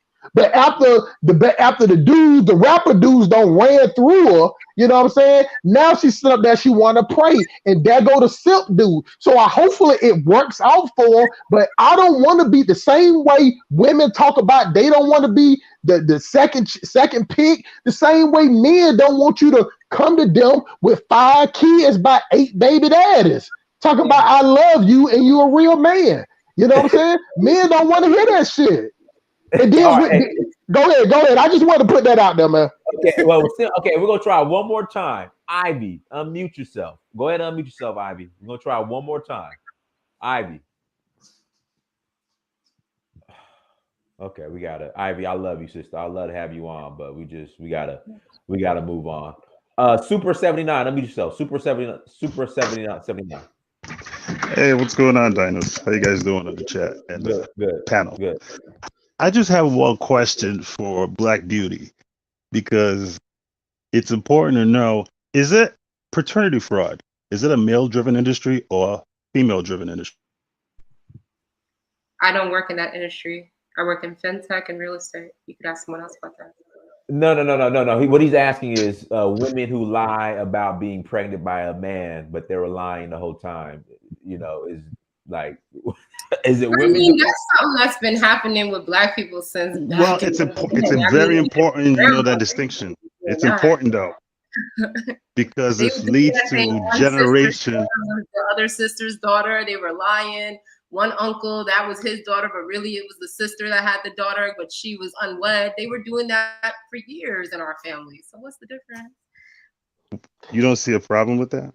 I do see a problem with it, but what I'm saying is, what I'm really trying to say is that we need to come up with a way to promote marriage and families in our community in a way that will drive people to make better decisions.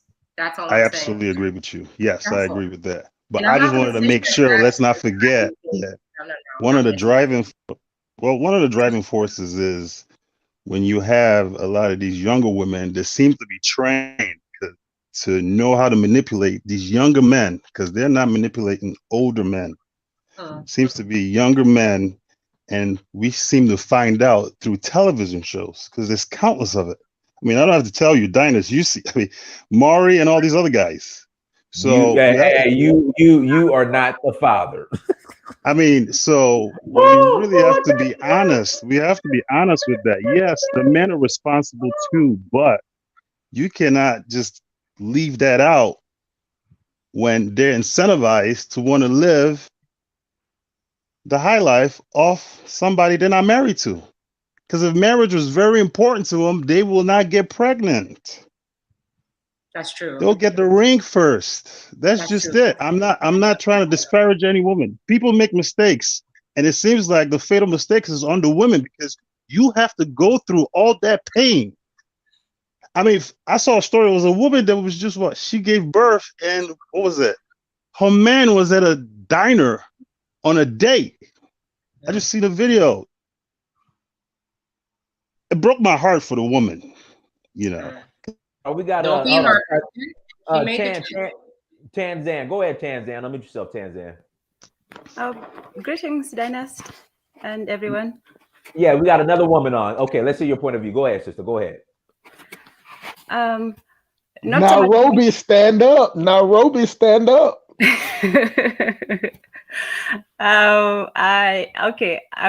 I'm simply asking. I'm sitting down for now, but okay. They've been back and forth, you know, with the men and the women and so on. But my question and concern for me is the children. So the whole child custody was to take care of the children, and usually, maybe wrong, but usually it's the women who have, you know, most of the responsibility, the day-to-day responsibility. So I think that's one of the reasons why the courts, you know, are the way they are, you know, for the women.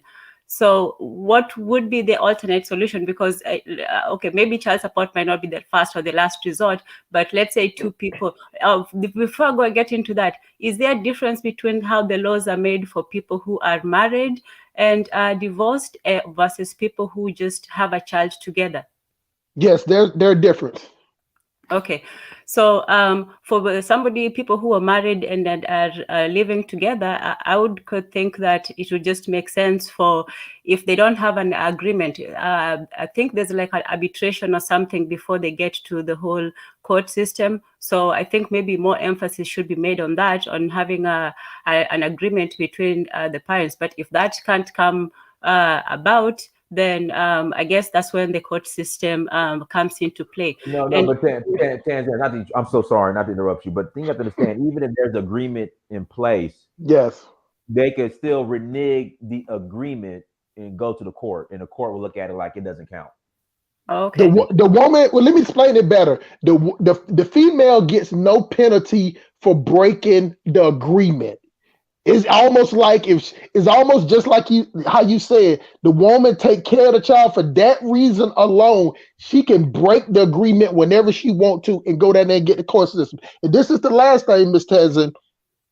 Even like, say for instance, if I was in that situation, I would have to pay for a lawyer. The woman doesn't. She gets state appointed representation for her. I would have to not only would I have to pay child support, I would have to come up with a lawyer and to pay him for every appearance. You know what I'm saying? And you stay in California, so you should know about this. You know, you thought I wasn't gonna remember who you was, didn't you? So I'm good at this shit. I'm good at it. So what I'm saying is that, but when she shows up in family court or at child support court, she has a trained, seasoned district attorney right there with her. You know what I'm saying? That's gonna fight for her. Now, me, if I'm only sitting on a couple of $1,000s, I got the lawyer that got on the Rockefeller warm-up jumpsuit. You know what I'm saying? Going to court with me. So you got that. A man have to spend so much money just to even get on an equal playing field. But a woman don't have to pay anything. All she got to do is put on some leggings and go down there to the courthouse and then sign a piece of paper. That's all she have to do. That's what we're trying to explain to you. Now, are the fees and penalties, are they based on how much the children need for their daily expenses, or is it based on how much the man makes? Because there has to be a provision for the children. Now in child support court, it only goes by your income. But in marriage, it's worse. So that's what the brothers were saying earlier. It's actually cheaper. It's cheaper to be a baby daddy. You know what I'm saying? Now, let me make the point clear. Now, if y'all can stay married and everything is good, everything is good. But what we're saying is that if y'all are not going to work out, or you know it wasn't no love from the gate, it was only lust. She was looking good in them leggings, you know what I'm saying? And you wanted to bust them cheeks wide open, raw dog, and you had no intention, even I'm gonna tell you, Miss Tans, a lot of guys are stupid. So even though a guy can skeet up in a female, he has no intentions on getting her pregnant. Now I know that don't make no sense at all, but a lot of brothers do it. A lot of brothers do it all the time. I'm talking about straight up, have no intentions on pulling out, but have no intentions on having a baby. So actually, you're right. The men do put all the onus on the female, because at the end of the day, it is on the female. Because if a female just met a guy and she don't even know his real name and he's skeeting up in her, she should have the Uber ride already ready to go to the 24-hour Walgreens to get that plan B, because there was no love from the gate. I'm telling you, lust will have you banging a chick in the abandoned parking lot of a Burger King. You know what I'm saying? That's what lust will do. You know what I'm saying? That's not love. And I'm gonna tell you, and this one thing about black women, because black women are so fine and they're so good looking that the lust will overshadow good rational thinking. So you got some of the baddest chicks you ever seen in your life. You know what I'm saying? And all you got to do is bang them up. You can bang them up the first day you meet them. You know what I'm saying? So if you got 4 females, 9 out of 10, you're going to raw dog 2 of them. All right, listen. Imagine POS. Oh, go ahead, Imagine.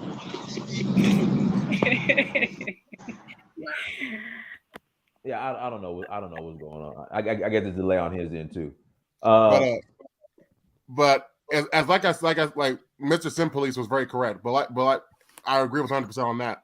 Like he pretty much pointed what I was saying earlier. The problem is that, even I don't care. Listen, even the black community, regardless, this country itself does not promote traditional natural families, and particularly in our community, we don't have a culture where we don't push marriage, but at the same time we don't allow divorce to happen. if you talk to any woman or in a community, Mexican and Chinese in particular, if there's any divorced women, unless she is beaten or raped, beaten or something really happened to her by her husband, if she's divorcing for those reasons, fine. But she's just divorcing out of mediocre reasons, her community will literally turn her back on her, treat her like a social outcast, because women are societal creatures a lot more than men are.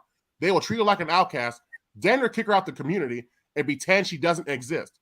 Because in the traditional families, if being a wife or being a wife and a mother is a very serious position in traditional communities.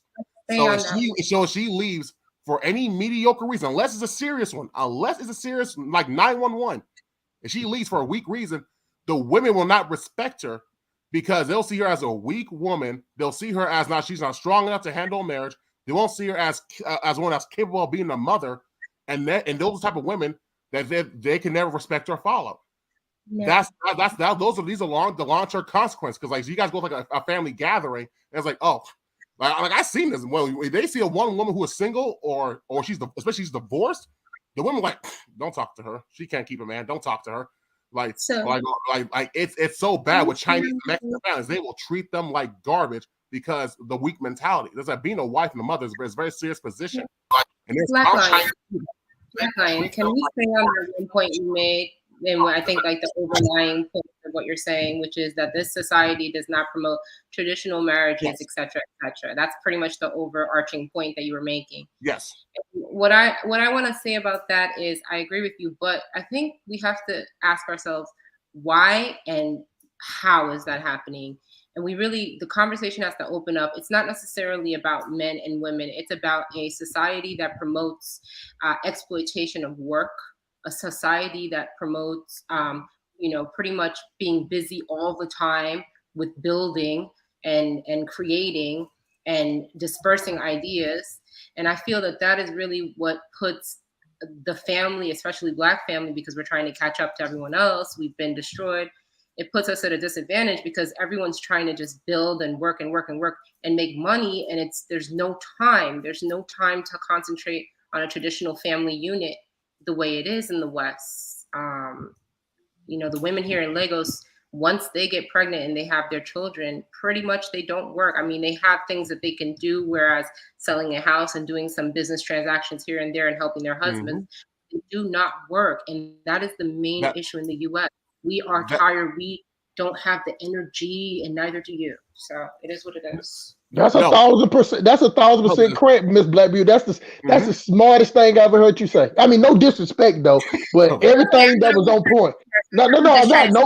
No disrespect at all. But I'm just saying, from point to point to point to point, that's the smartest thing I ever heard you say. And this damn is 1,000% correct. And that's why a lot of Pan-African, we preach having an Africa plan, not for everybody to go to Africa, but for you to go over there and see how it's not, or the rat race is only here. See, you got a lot of Black people that's trying to work just as hard as the white people that make 3 times as much as we make, and we're trying to get the same things that they have.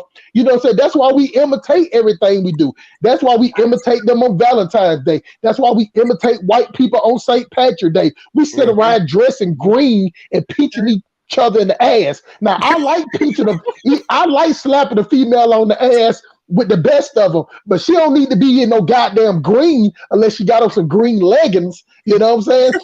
That's about it. But what I'm saying is that we copy. Never even promoted St. Patty's. So Black people out here celebrating St. Patty's, and real Irish people. My GMAT instructor was Irish, and she hated the holiday. I'm with you. So let's go with the other one. Let's go with that Cinco de Mayo shit. You know what I'm saying? You just give Black people another reason to drink some liquid diabetes green liquor. You know what I'm saying? That shit is nasty as hell to me. You know what I'm saying? But you know what I'm saying is, Black people, since we don't, and we always talk about we got culture and we have identity, but It's either we don't have identity or we don't like our identity because we love to leech on. We love to leech on everybody else's identity. That's why you have black women talk about I'm the black beauty Kardashian. I just use you now. I know you ain't thinking like that at all, but it's almost like I'm the black this. I'm the black this. And add somebody white to it. See, that's what I'm saying. We follow all this shit. Christmas, Valentine's Day. You know what I'm saying? Even the niggas that's sitting around here worshiping white Jesus, goddamn worshiping, go participate in a pagan holiday, which is Easter. Easter is a straight up pagan holiday. You know what I'm saying? But some type of way, they don't tie that shit into black Jesus. And that's when y'all niggas buy y'all kids new drawers and new socks. You know what I'm saying? In a Nemo Brown suit. So what I'm saying is that Brandon say that. Hey man, you know they be looking like Nito Brown from the wedding scene. Listen, I definitely had to do Jack City jump off for. Come on, bro. You know what? And you know the funny thing, y'all on Dinah's channel. I didn't get it. Sorry, I don't know who this Nino Brown. No, you just gotta wait on. You just gotta wait for the end this time. See, the thing about it, y'all think, the funny part about everything the Hustle Smart is saying, it sounds funny, but I promise you, I swear to white Jesus, I am dead ass serious with everything that I say. I don't think that nothing that I say is funny. I'm talking about nothing. It's just funny. And you know, the funny thing is how we operate as black people. You get what I'm saying? And I'm going to say this right now. I would hate to see black people in charge because we don't want to see that. We have a plateau. We have a plateau where we go. We dream 1 story, 2 story, 3 stories. We don't dream 80 stories high. We don't dream out the solar system, you know what I'm saying, in space. We don't dream that high. So that's even why we look at our black entertainers. We talk about how this black person got enough money. Floyd Mayweather got enough money. Tyler Perry faggot ass got enough money. You get what I'm saying? All these black entertainers, we don't say that to Jeff Bezos. When he's sitting on $150 billion still going to work every morning. We don't say that to the owner of Oracle that's sitting on $65 billion. We don't say that to Bill Gates sitting on $100 and some billion. We always put a cap on our stuff. The same way our goods and service, same way with our clothing line.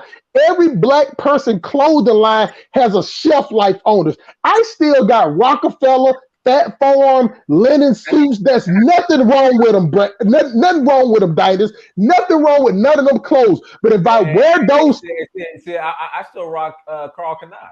Man, let me tell you, I rock my linen Sean John thing. I just cover the label because that's how ignorant we were as black people. But let's go with Gucci. It's timeless. Louis Vuitton, timeless. Dolce & Gabbana is timeless. MCM is timeless. And no, not only white, Miss Black Beauty, baby. Not only white. We talking about homosexual designers. We call homosexual designers timeless. But our straight heterosexual black men and black women that's designers, it's a shelf life on our product, but it ain't no shelf life on rocking some Gucci slippers. You can rock that for 80 years. You'll rock some Gucci luggage. You get what I'm saying? But you won't wear that FUBU shirt out there in public.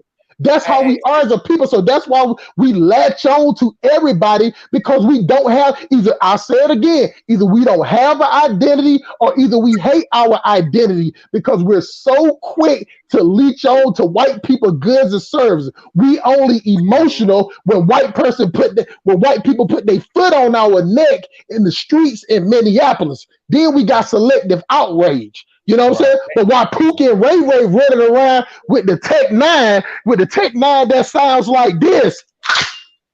That sounds like that. You know what I'm saying? Hey, like I told you, man, my family, they call me a high value Tyrone, bro. They don't call me a Pookie no more because I don't step my game up. You know what I'm saying? but I am a high value. I am a high value Tyrone, and I keep that blicker with me everywhere I go. I would never sit up and be like, God got me. No, my AR-15 with two 45 round clips got me. And if you walk up to my door talking about, hey brother, you finna get that thing in your face. But this is what I'm saying is though. This is what I'm saying though. We got to stop leeching on to other people's things, because long as I'm tying all this back to what Miss Black Beauty said. If we're always reaching for what they have, we're running a race with our legs tied, because we didn't get $200 at the beginning. We didn't start off with a life insurance policy. We didn't start off with a house of our own. We didn't start off with our parents teaching us to be entrepreneurs. Black people raise their kids up to be employees, and we can't wait for our kids between 16 and 18 to say something we don't like so we can put them out the house. We can't wait for the kids. We even joke about it. One thing we joke about as Black people is kicking our kids out the house and kicking our kids' ass. We joke about that, but we really not joking. You get what I'm saying? So it's a weird dynamic. Go ahead, Miss Black Beauty. I'm sorry. I took your point and ran with it. But hold on. Miriam, go ahead and mute yourself, Miriam. Miriam, go ahead.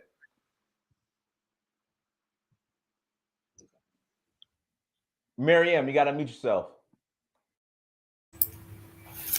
Hi, everyone on the panel. Hello. Okay, I just wanted to make a few points. I think everyone made really good points. And I think even though first of all, I want to say that I think the society is the problem, the Western society, and it surrounds us, which is why it's hard for us to point and say this is the problem, point at each other. But I also want to say that from what I've seen, I think we've gone pretty far, and at the stage where we need institutions. And I think that's why it was so easy for everyone to contribute to this museum idea and to the school idea, because it's time for it, but it's not happening. And I really think that's what we need in order to iron out our value system and create this traditional way, to prevent divorces and things like that. That's all I wanted to say. That's a good point. What types of institutions do you envision? What types of institutions, like give an example? Oh, what type of, like schools? Okay. Schools, definitely schools. What else? I want to say religion, but what do I mean by that is this whole idea of be one. I want it to be just something that we shout out, but I'd like it to be, what does that mean? What does it entail? Like solid ideas. All right, gas them up. Go ahead, gas them up. Mute yourself. Go ahead, gas them up. Diners, give me like 10 minutes. Let me just take care of this real quick. Oh, go ahead. All right. Hey, just for the record, y'all, I had to take the bullet out the chamber because it did chamber one in the head. Just for the sake of you got to have gun safety around here. Oh, that was a real one? Oh, definitely. Oh, okay. One of my managers a couple years ago, Chinese lady. I've worked for a lot of Asians throughout my life. And at JP, she was my manager, and one of the things she told me about her husband was, you know what, Jackie, he's not that because I was thinking about maybe wanting to date after my fiance passed away. She was like, Jackie, my husband, he's not really that. Jackie, you didn't run out of MTN for this over there. Okay, you're back. Okay, yeah, froze up, Jackie. Ordinary. You got me? No, yeah, froze up. We lost you at the part of the husband. We lost you. You were frozen. No, sorry. So she was telling me, my manager's just telling me that her husband was like one of her dogs, basically. Like, that's her boy. Like, they got together, they decided to have a family. He's not that attractive, but they bring good money in together. And it was like a whole like team plan, Chinese lady I used to work with. And that was really interesting that she shared that with me, And I thought that's one of the mistakes we make as well. We go into marriage thinking it's about to be some kind of fairy tale Disney story. And maybe some nights it could be like that, but for the most part, it's work. I think it's work. I think marriage is work. And that's one of the reasons why I'm not engaged or married, because the minute I start dating someone and I feel like I'm not a good fit for them because I know who I am, it's work. Because there's just certain things I'm not willing to change. It's work. It's work. I mean, it's work. And it's work for men. It's work for women, especially if you're a person who can handle yourself. You say, like, why do I want to sacrifice certain things when that's just not in my nature? And I can pretend that I will sacrifice something, but just knowing that it's not in my nature, I'm not going to disappoint someone. So people have to be honest as well. I think the best thing is for me, I won't marry someone unless it is someone that I feel is a really good fit, and it for me, and who I know could tolerate me on a long basis. So that's real. Like, if anything, Ms. Blackwood, you can't prove my point. Well, a lot of times I dinosaur. The thing with other cultures, they're very committed. Like that, like you really talk to any ethnic group, they really say, they will tell you, I don't care what American laws say. We're American citizens, but we're not American. We will have the Chinese culture here, the Mexican culture here, the culture of being family marriages. They don't do divorce. But however, so that's the commitment we don't have. But however, we don't have culture for that. But the problem is that you kind of slipped when you said the sacrifice. That's the problem with our community. We're not willing to pay. Yeah, no. The thing is, that's the thing. We're not willing to pay the price for any form of success, especially when it comes to marriage. That's the thing. Everybody wants everybody kind of just successful marriage, of course. But my thing is, or anything you want in life, but we are willing to give up? That's something. What kind of deal? Even Christians know. If you want to be good, like they'll say, make a deal with the devil. What are you willing to give up in exchange to get something greater? That's equivalent exchange. But the problem with us, our community, we're not willing to make that kind of sacrifice, and especially since they're not taught to see the value in the long run with that. Like that's why sometimes, like in a way, that's one of the main issues why I think that's what leads to like irrational decisions. Like women, well, especially in our community, will only make sacrifices for men that they know they can never have. I noticed. Like if someone, you think it's that? You think that's really what it is? Is like men they can never have, or is it just that they are feeling that they want something that is not coming, like in terms of attributes that are not coming from the guys that they're dating? Because I think sometimes you look at another dude and you're like, well, the guy I'm dating is fire, but if he just had that one thing that other dude has, just that one thing that he got, he would be fire. So I think that's where I'd be at with it. It's like, yo, I date fire guys and it's cool. And I'm at a place where I don't really have sex with anybody. And so I really get to fall back and see like, what are the perceptions? And then it'd be like just so many good things. And then it's just one irritating thing that I know, like the way I'm set up, I'm not. So I just have to be honest. And men are like that too. Men have the right to be like that too. And they are like that. They're selective as well. They know, hey, listen, there's one thing that she does and I just don't fuck with it. So I'm not about to go that route. And that's okay. I think that we have to be honest as people. We got to stop trying to see, one thing I see here in Lagos is I find that a lot of people are forcing marriages. In a way it's beneficial for the wealth building component of life and society, but for the mental health capacity and also for the just lifetime enjoyment capacity, I don't want to be anchored down to something that I am not favorable of. That's just how I feel. Hey, let me interject this real quick, Black Lion. I want to ask you a question. Hold on, Black Lion. Sid Police, can you go ahead, Sid Police. Let me interject this point. See, this is the problem, and it's gonna be what you said, Mr. Black Lion. See, the thing about it is, Miss Black Beauty, by what you said, and then you start talking about how they do it on the wealth building stage. See, at some point, you got to make a decision. Which one is more important of Black people? So you got Black people right here, the sexual revolution. They got the freedom of the mind to be the biggest hoes that they want to be, but we're not going nowhere. So what I'm saying is that at some point it has to be a tough decision is made, and that's the problem in the Black community. We don't make tough decisions. Like it's just like how people, when they was talking about Donald Trump and Biden, and they was like, well, we only had two choices, and it was the lesser of two evils. So even with the Black community, we have to make those decisions, the lesser of two evils. Which one do you want more? Do you want hold on, let me finish. Do you want ultimate mental clarity and still the baby mama rate is at 75 to 80%?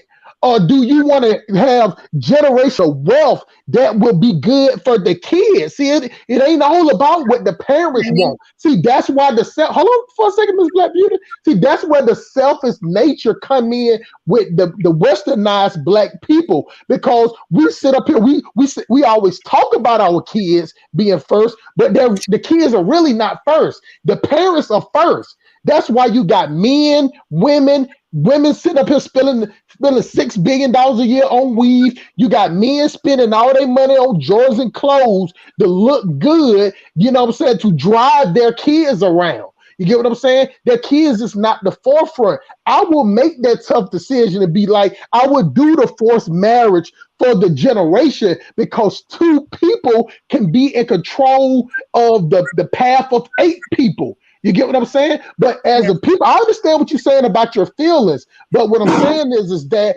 since we don't make we're not forced to make any hard decisions as Black people. We keep skating around to the point that we are now 42 million, the third minority, number one in murder, number one in incarceration, number one in STDs. But everybody is Black girl magic, and you can do what you want to do. But I'm gonna be honest with you. I have an aunt that was married for about 30 years to my Uncle Clement. And why did she end up marrying the guy from Belize? Because the sex was bad.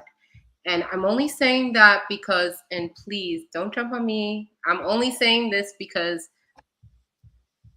what you're saying, Sim Police, is a scenario that usually happens for younger Africans, and even amongst Jewish people, it's when you're younger that they couple you together and have those marriages. Because we don't have that kind of guidance happening in the Black and African American community, and we're not getting married at those young ages, we're mostly looking at marriage by the time we're in our late 20s, early 30s, and for guys, sometimes at 40. So my thing with that is, by the time we're getting married, if you don't know how to please me, I don't envision having a lifetime with you. And I understand there's something called building a community, and I understand there's something called, because we're not 19 and 20 experiencing things at the same level, neck and neck. You know, we're in our 30s, we're in our late 20s, and to me, that's another issue as well. We're getting to a place where by the time you're marrying certain women, you've already had all your fun and you've enjoyed your life. And women are feeling like, well, what am I going to get out of this if I'm not being pleased for 20, 30, 40, 50 years of my life? I understand children is very important. I understand that legacy is very important. But we also have to think about the dynamics of marriage as well. You need to be with someone that you are, that you really like to be around. Let's be real. You want to make let me answer. Let me answer this door, but I'm here. Go ahead, Black. Go ahead, Black Line. Go ahead. Yeah, just real quick. I'll let the other guy go. The thing is, like, I in a way I can understand where she's coming from, but like me, Mr. Simply said, what are you willing to sacrifice? Let's be honest here. The everyday man in America, Black or white, Chinese, whatever, don't want to work 18 hours a day, paying all the bills. Hell no. And pay for food and this, pay for cars. Majority of men in America don't want to do all those responsibilities. That's the sacrifice we do every day. And a lot of women don't want to see that because they're not in our shoes. So when I hear women like, no offense Black Beauty or anything, but I want to hear women like that, especially sisters talk like that, to me it sounds kind of pathetic in a way, because it's always me. Men gotta make sacrifices. We gotta pay for the house, we gotta pay for the car, we gotta pay for the children, the wife, and we gotta work on like 20 hours a day for work. Husbands make a serious sacrifice in every community. Men of every race make that serious sacrifice, but it's never talked about or is never seen. So Black Lion, here's my question, Black Lion. Why do we keep doing that? And I'm not saying don't take care of your kids, but my beef is, and I get where Black Beauty's coming from. She's saying, and Dynas, I was saying this in the last show, and I've been saying it to brothers. To me, and simply, you that dude, man. I respect everything you doing. You know what I'm saying, keep doing what you're doing, brother. But what she's saying is that, yo, you know, she as a woman wants a certain type of intellectual, you know, physical type of connection, blah, blah, blah. That's what they're looking for. So my beef with men is this. Why do we keep sitting down there, breaking our necks, saying, hey, look at me, I'm high value, I break my back. Why don't you come and submit to me? And we keep running around thinking that the more assets and all this other crap we acquire is going to make them somehow really like us. And she's telling us clearly that they don't even like that.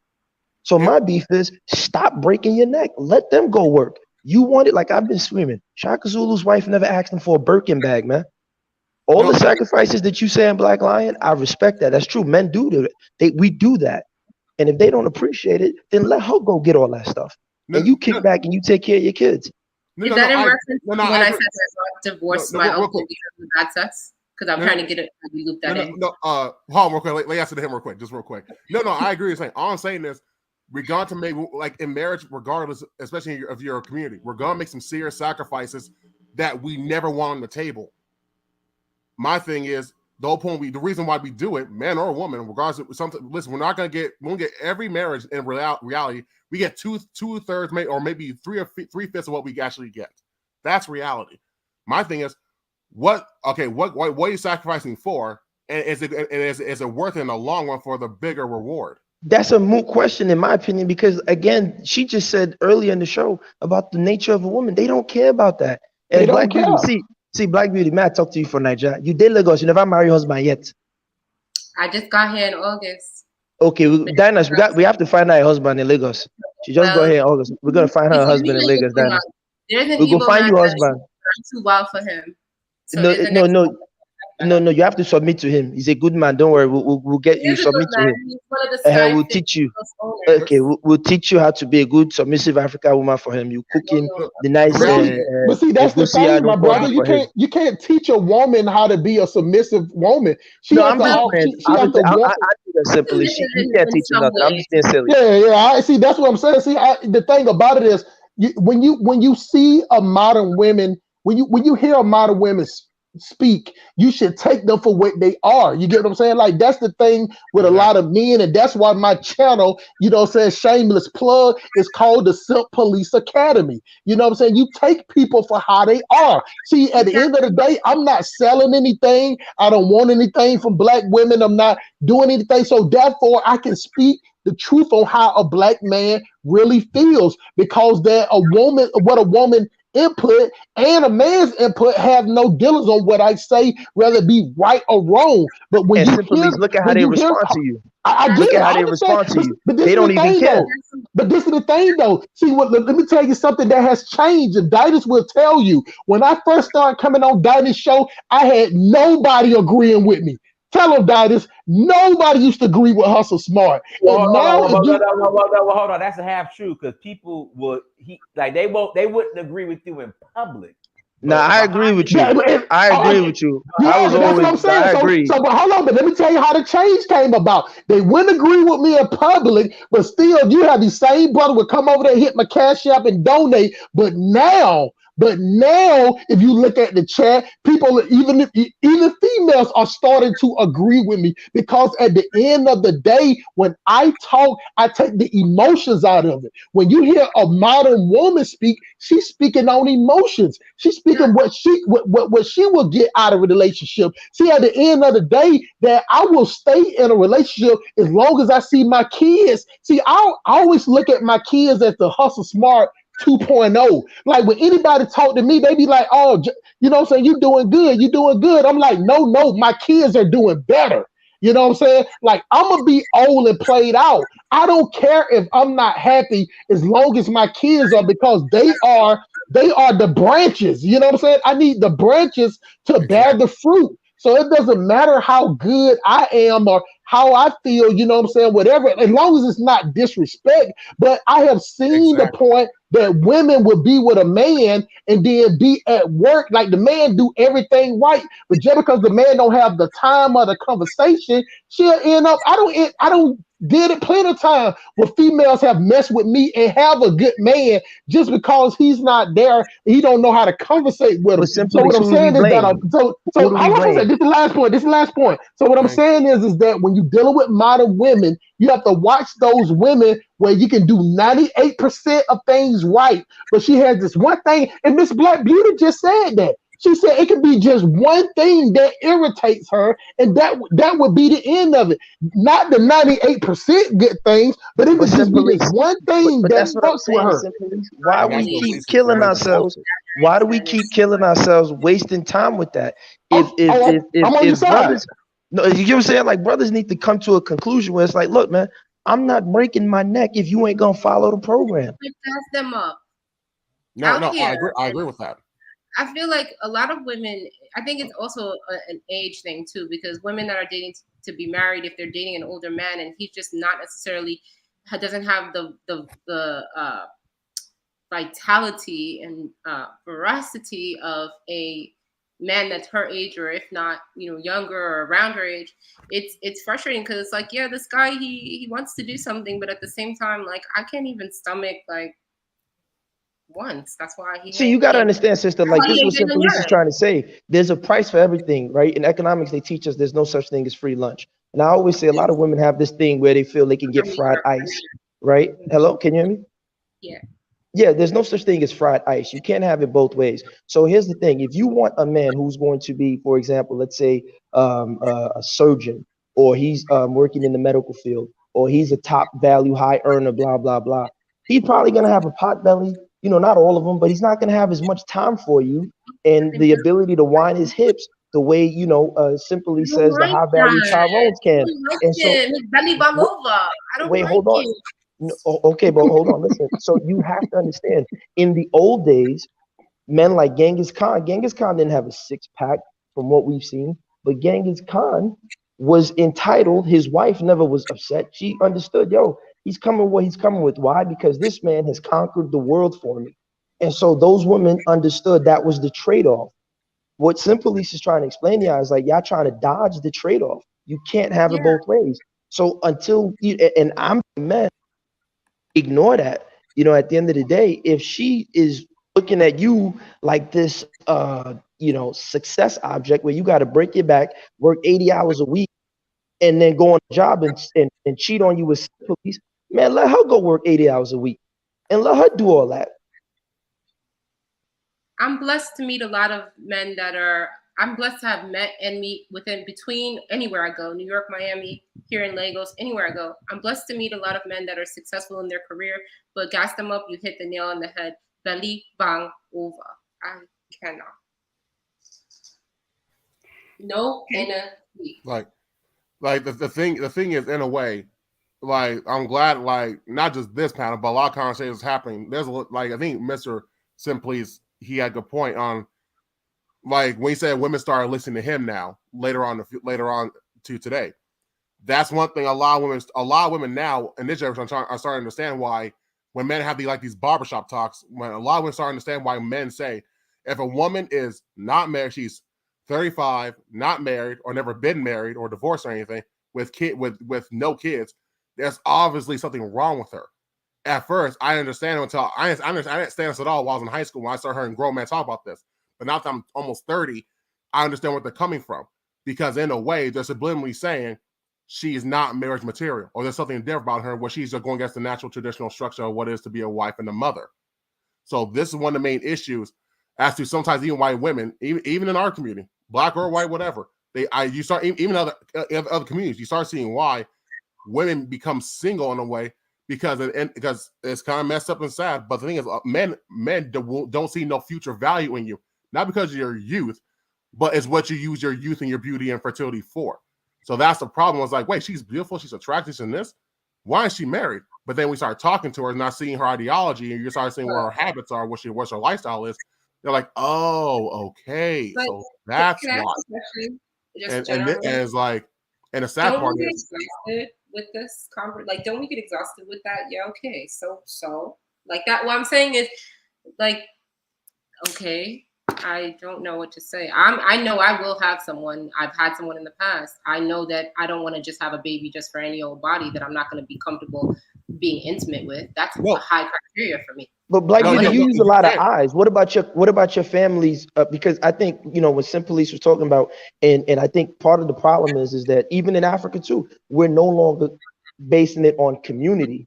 So it's like, you know, there was a woman, no disrespect to the woman, but she had like 8 husbands, and I asked her a question on the show. I said, "Yo, you know, what does your family say about this?" She said, "Oh, I don't have no family. I do whatever I want to do." And so when you look at, if you're on one hand saying you want to follow African culture or traditional cultures around the world, they kind of work on communal responses and community ties and community marriages. So, Exactly. you know, I'm not really are saying Black that. people ready to do that?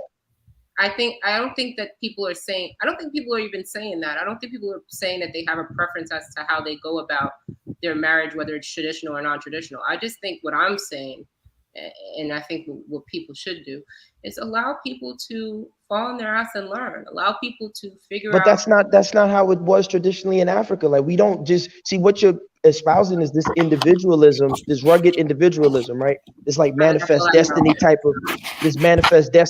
of way, and that's not African at all, you know. So I don't know, like, how do we get past that? Like, do we continue with this individual, I can do whatever I want, and then, like Simple is saying, are we making the sacrifices for the greater community at large? But gas them up when a man comes around that is a certain type of way. You know what I'm gonna say. He can get me to do whatever he wants, and I think that's the man that women are looking. Wait, say that again. If a man comes along, he could do what? I think if a man comes around in a certain kind of way and is a certain way, it's not even about income. I'm not saying income, because most of the time the men that I'm dealing with on my level, it is a certain presence, right? A certain ferocity that I'm expecting from a man. If he comes around with that, to me, that is an automatic submission card. I mean, I hear that. I hear that. Automatic submission cards. I hear that. That just. May I say something? So interject a bit. Okay, so let me try to get it back to the children. I know I sound like that character from The Simpsons, but you know, I like that. Go ahead. Well, you know, what men and women do, you know, for fun and with their bodies, I think, you know, that's up to them. If men and women want to do that, and, you know, modernity has given us that option. People can have, you know, the fun without the responsibility. But once the child arrives, then, you know, that's when the seriousness comes. And I still don't understand, you know, no, okay, I'm not advocating, I'm not saying nobody should be thrown in prison for not taking care of their children. I'm definitely against that. I just don't understand why the men have a problem with the court having them to take care of their children. If they had come to an agreement with the woman to take care of their children, that's fine. But if an agreement cannot be made, I don't see the problem as being the one for the women, although they are taking advantage. Sister, do you have a son? No, I don't have children. No, okay, when you have your son, I pray your son doesn't go through what Dinus went through or some other brothers have gone through. You understand what I'm saying? It's easy for y'all women to say that, like, oh, you don't understand why. Keep in mind, in Nigeria right now, we don't have that type of system set in place. The minute that system is set in place, you'll see Nigerian men, all them clowns in the chat talking crap about me. They'll be the first ones revolting. They'll be the first ones losing their minds. When they start going through what African-American brothers are going through with the child support system, let a strong Nigerian government come into play, because that's the next thing that's going to happen, right? You're going to have the women no longer rely on the men. So it's like, oh, we can rely on the state. The state replaces the daddy. And so once the state replaces the daddy in Africa, when you have a strong African state, them African women are going to sit down there. If they follow along with this type of mentality, they're going to start taking those men to the court system. Look at South Africa. A lot of South African men are complaining about stuff like that. So until you have a son and your son goes through it, maybe you might see it differently. Okay, well then let me ask you this. How do you get the men to take care of their children if they're no longer with the women? You start Okay, with the family Tanzan. Okay, structure. hold on. Let me interject. Tanzan, let me tell you what's going on. All right. Because I asked women this question. I asked for a reason. The women, okay, deadbeat, here we go. Tanzan, this is what's going on. Deadbeat dads don't pay child support. And the reason why I'm saying that, I'll ask women, hey, is your baby daddy on child support? No. The minute they give me the profile of their baby daddy, he's a deadbeat dad, and they know that they're not gonna get shit out of him. So there's no point to even waste going to the court and going through the system. The men who are paying child support are the men who are corporate, who make a living, who they can actually weaponize the system against them. That's who's paying child support. Deadbeat dads aren't paying child support, Tanzan. Pookie and Ray Ray ain't paying child support because the women know that they're not going to get shit out of them. It's the men who actually are making a living on paper that's documented for the ones who are paying child support, Tanzan. So this idea that, let me, the men aren't coming to an agreement, or, the men, what can we do to get men to support their children so they don't have to pay child support? The deadbeat dads aren't paying child support. And they got a lot of kids too. And they got a lot of kids. Well, see, this is what was happening with. But simply let Tanzan go ahead, and then go ahead. Simply go ahead. Does that make sense, Tanzan? Yes, that makes sense. That makes sense. So it seems the problem is the responsible men are being made to pay, and the irresponsible men are not paying. Okay. Exactly. And there you go. Exactly. No, the responsible men have jail and suspended license over their head. So what we're saying is that the responsible man can go to jail. The Pookies and Ray Rays get to stay on the streets and get to bang up all the hot chicks, because especially in a city like Atlanta, all the hot chicks go for the Pookies and Ray Rays. They don't want the middle class, the upper class black men until they get through getting the train ran on them by four-wheeler shouter, the dude that drive four-wheelers up and down the street. You know what I'm saying? Until they get through messing with him, until they get tired of him, then they'll go to the regular guy. Now, see, the regular guy, if the chick still got her body right, because that's one thing too that we never talk about.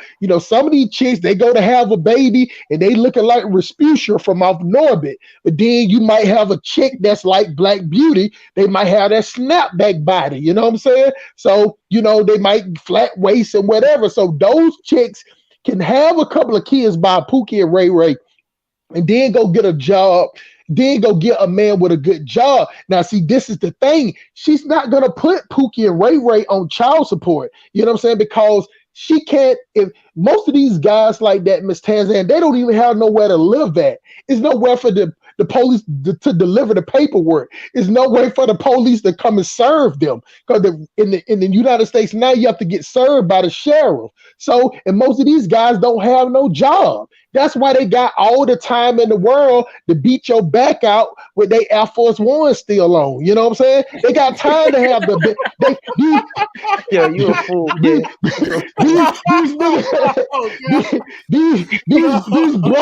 These broke mama boys that ain't got no job, you know what I'm saying? They can fuck all day long. You know what I'm saying? Like me, I got a bad back, bad knees, you know what I'm saying? And I'm taking arid vitamin pill for my eyes, you know what I'm saying? And a multivitamin, so I'm gonna give you 28 to 32 minutes of the best in your life. You know what I'm saying? After I drank 2 Gatorades, you know what I'm saying? So, but the thing about it is, you don't came over my house, so you know where I live at. So you'll go down there and put the pressure on me, because you can't get the broke hood boogers and to do what you want to do, but you can force me because you know that my job is tied to my license. You know that my job is tied up to being arrested. Nobody wants to be at work and on their lunch break eating a funky ass Subway sandwich and the sheriff coming up talking about put your hands on your back because you ain't paid $40. This is what I'm saying. This is what we're saying, to the point that the way child support is weaponized. That's all we're saying. You know what I'm saying? That it's weaponized against the corporate guy. but the Pookies and Ray Rays don't get it. Now, the last thing I want to say is what Black Beauty was saying about that certain guy. See, that's what the problem is, because I am that certain guy. I'm the guy that's 6'3". You know, so I'm the guy that make over $200,000 a year. I'm the guy that owns his own business. I'm the guy that got his own house. I'm the guy sitting here with an AR-15 right now. You know what I'm saying? So the thing about it is, I don't want to be married. The problem is that I take a lot of good women from regular dudes, because females would rather come hang out with Hustle Smart. They don't want to hang out with the regular dude until they feel like they box is out of date, like it got an expiration date on it. That's the only time they want to go back to him. But when they're in their fun, whatever, they want to hang out with Hustle Smart. That is the problem. I'm the high value Tyrone. You know what I'm saying? I'm the one that's gonna bang them up and talk to them like shit, and then they ain't gonna even want to leave. They're gonna be in there cooking and making callaloo and oxtails. You know what I'm saying? Talking about I can't stand him with some leggings on with no drawers on. So what I'm saying is that the regular man does not win. He gets the leftover. He gets all Hustle Smart leftovers, because I'm not going to commit. Now, if I marry a woman, she gets to be a foreign Black woman. My first wife, she was from Trinidad. My second wife was from the Bahamas. And we was cool until they started getting Americanized. Long as they would have kept that Caribbean way of life, I probably would have still been married. But I'm the type of guy. I want to point something out what you just said. Dennis, you see, eventually, when they bring these so-called strong African states to Africa and Nigeria, watch how a lot of these problems and complaints start happening in Nigeria. Mark my words, Police, because look at what you just said, the Americanization. Look what's going to happen. I promise you. That was it. I mean, what's going on in Africa and all these places that taking up American ways, it ain't going to be nothing good that come out of it. But as long as the African system, judicial system, don't take up to American ways, because you cannot be a feminist in a third world country. I know Black people, we don't like to call Africa a third world country, and the countries in Africa. But it is a third world country because it's not It's not a welfare system in place, so it's a third world system. I call it a third world system, so not a third world country, just to be politically correct. But until that system, I don't have to deal with those men. I look at the girls out here, and I mean, you wouldn't deal with that old man with the I understand that. That's what I was saying earlier, Miss Black Beauty, about people having an Africa plan. But what I'm saying is that long as you stay in America, you're rolling the dice at 70 to 80%. And you know what the last thing, Miss Black Beauty, is the same women that's complaining about the men that her next door neighbor is raising. 75% of Black women are raising single men. So that means that if you stay in this house right here, you love your son, but the woman next door can't stand your son. The woman next door love her son, but you can't stand them. So the problem is with the women, because the women are raising the same men that they're complaining about. So some of these men, even though they're built like an ox, even though they're strong as hell, they act like the females that raised them. That's why they have them attitudes. That's why some of these men will put their hands on you. Like I'm a single man. I don't put my hands on a female because I keep them in rotation. See, I have a female calling me a dog because I don't want to commit to one. But then if I commit to one and treat her bad, then I'm toxic. So I'd rather play the role because I don't trust not one Black female in the United States.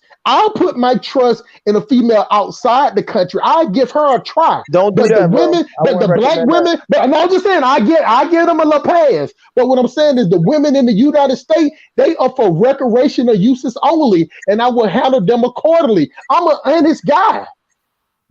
But I have females trying to get at me. Females try to find out where I work at. They'll call my job. See, that's the thing about being an entrepreneur, is that they think that I work for somewhere else. But this is how vindictive a female is. Because I ain't never had a female cheat on me and I'd be like, let me call her job and get her fired.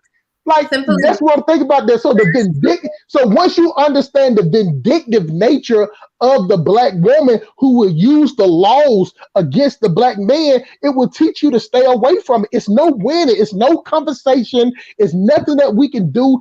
Miss Black Beauty, if you don't understand that we're at the point that we're just trying to get at the starting line to get along, we ain't even laced up our shoes yet to run the race. We're still trying to get along. We're still trying to not hate each other. That will let you know that we're doomed as a people, because every other race is evolving and progressing. We're still at the point that we trying to stop using the word nigger and calling people bitches. We're still at that point. So that's what I'm saying about black people, that we are doomed as a people based on numbers. We still have individual success, and I'm an individual success story, but I still see the smoke. I don't have to see the fire. It's too much smoke. It's too much smoke and a lot of fires in the black community for us to grow.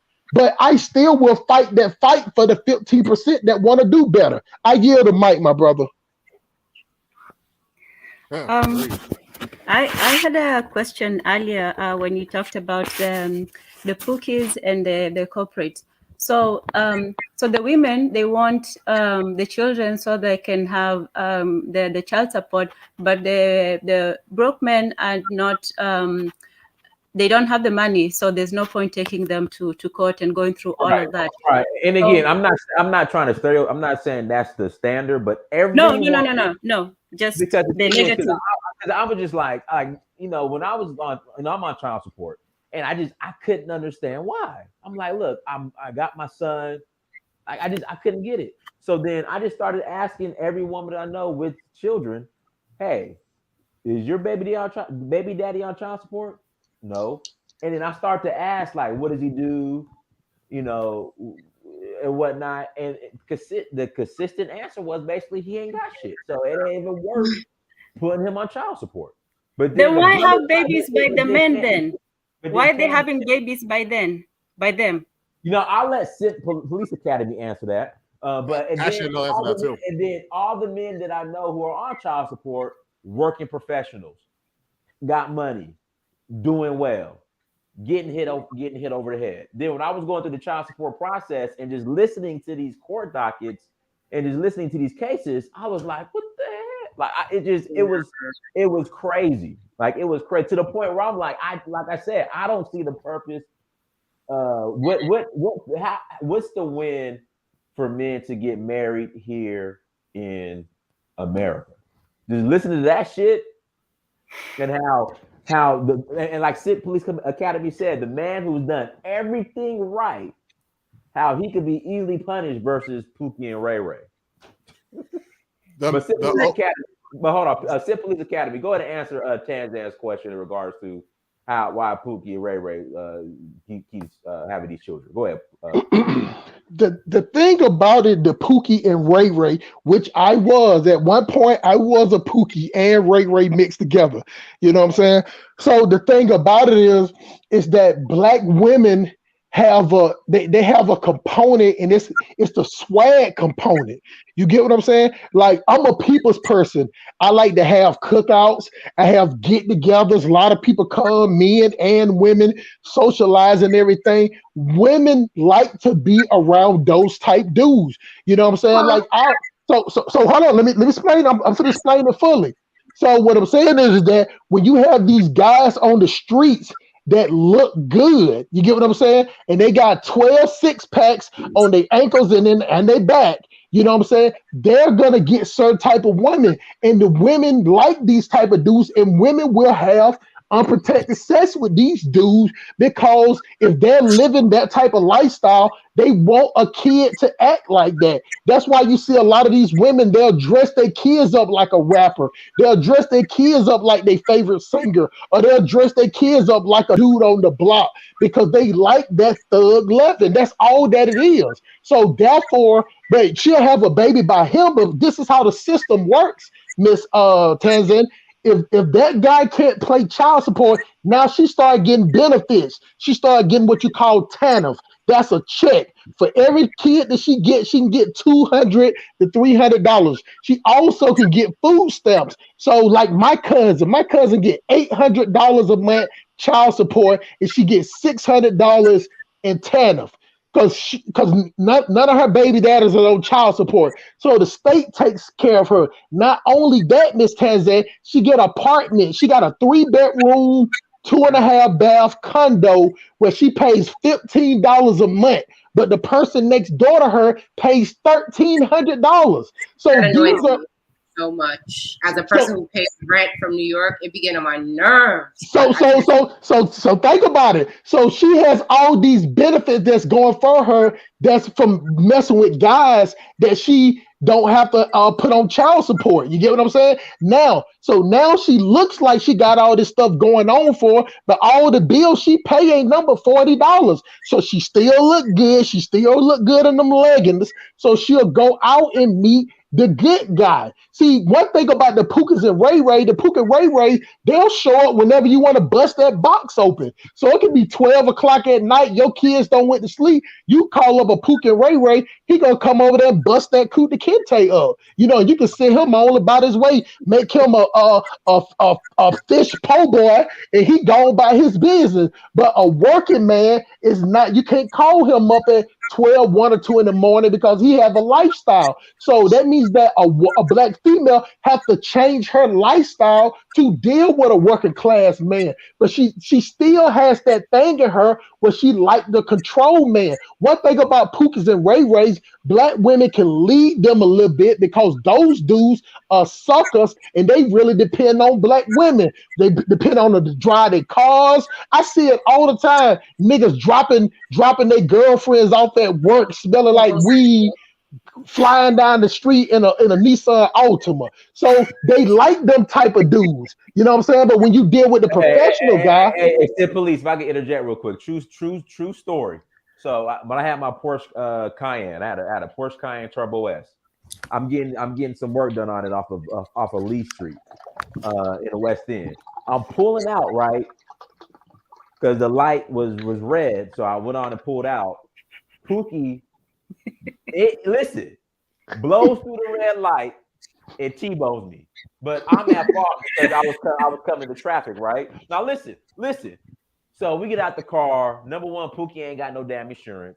And number two, like you said, because when the police came, they were locking his ass up. He called his woman. Baby, I'm so sorry about the car. Baby, I'm so sorry about the car. I swear, I'm not making this up. I'm not making this up. That's embarrassing. I live in California. That happens a lot. Listen, he totaled his lady's car with no insurance. Well, I saw one. Listen, hold on. Hold on. What happened? Yeah, that's what happened. I think she got a ride called an Uber to the scene. And while his ass was getting locked up, getting put in the car, he was talking about begging to her, I'm so sorry about the car, baby. I'm so sorry about the car, baby. I'm so sorry. I'll be all right. I'll be out soon. Some boy, I'm just sitting there like, oh, goddamn. Last night at the spa, I saw like a mixed like Niger girl. Like you could tell she was like white and black, paying for the dirtiest youth. They thought they were doing a couples massage. They were sitting there waiting as I was on the way out. And then he goes in the room. They looked at her like, what's going on here? Like, he's dirty as hell. We don't even want to touch him. Are you going in there? And she's like, no. Then she takes her card out. And I was so embarrassed for her. I was like, you come back home. Why were you embarrassed for her? Because you could tell that the man that and this has nothing to do with Nigeria. This just has to do with Pookie Ray Ray in any society. You could tell that the man that she was paying for had no business being in that spa with us. Yeah, but do we blame him or we don't hate on him and his ability to, I was embarrassed for her still. I wasn't because that's her choice. If she like it, why don't we love it? If you like it, I love it. Hey, that's her choice. I didn't say anything, but the ladies at the front desk did give her a particular kind of tone, which is like, I thought it was a couples thing. And then they were like, ma. And they were like, ma. And she was like, I'm not going in. And then they were like, okay. Because I think they just didn't even want to massage him without her there. Like, that's how raggedy he looked. And I was like, why you come? Anyway, I'm not Dennis, I want to ask you a question. Simply, I want to ask you and Dennis a question. Is it fair to say that in the modern Western state, that the idea of love is impossible because the state replaces the man? So the state can always replace you as a man.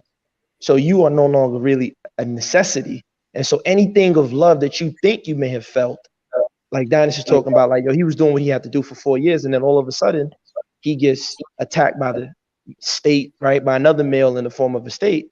Could you look back and say, man, did she really even care about me? Did she really love me and all that stuff? So is it possible to say that there is no real love in the modern Western system because the state replaces you as a man? You know, I was talking to a friend of mine earlier today, and a lot of men were like, we just don't want, like, love is like not even really that important anymore. We just want to be respected. So, because I mean, hold on, stop the show. You know what happens when you're in love? Gas them up. You become Will Smith. Keep your Johnson out my wife's mouth, man. Yeah, you become Will Smith when you're in love. That's what happens. So now to the point, it's just like, because I mean, think about it. I don't know why Will. I know it's kind of off topic. I don't know why Will's still with her, but think about it. Will's in love. He decides he wants to separate. She takes half.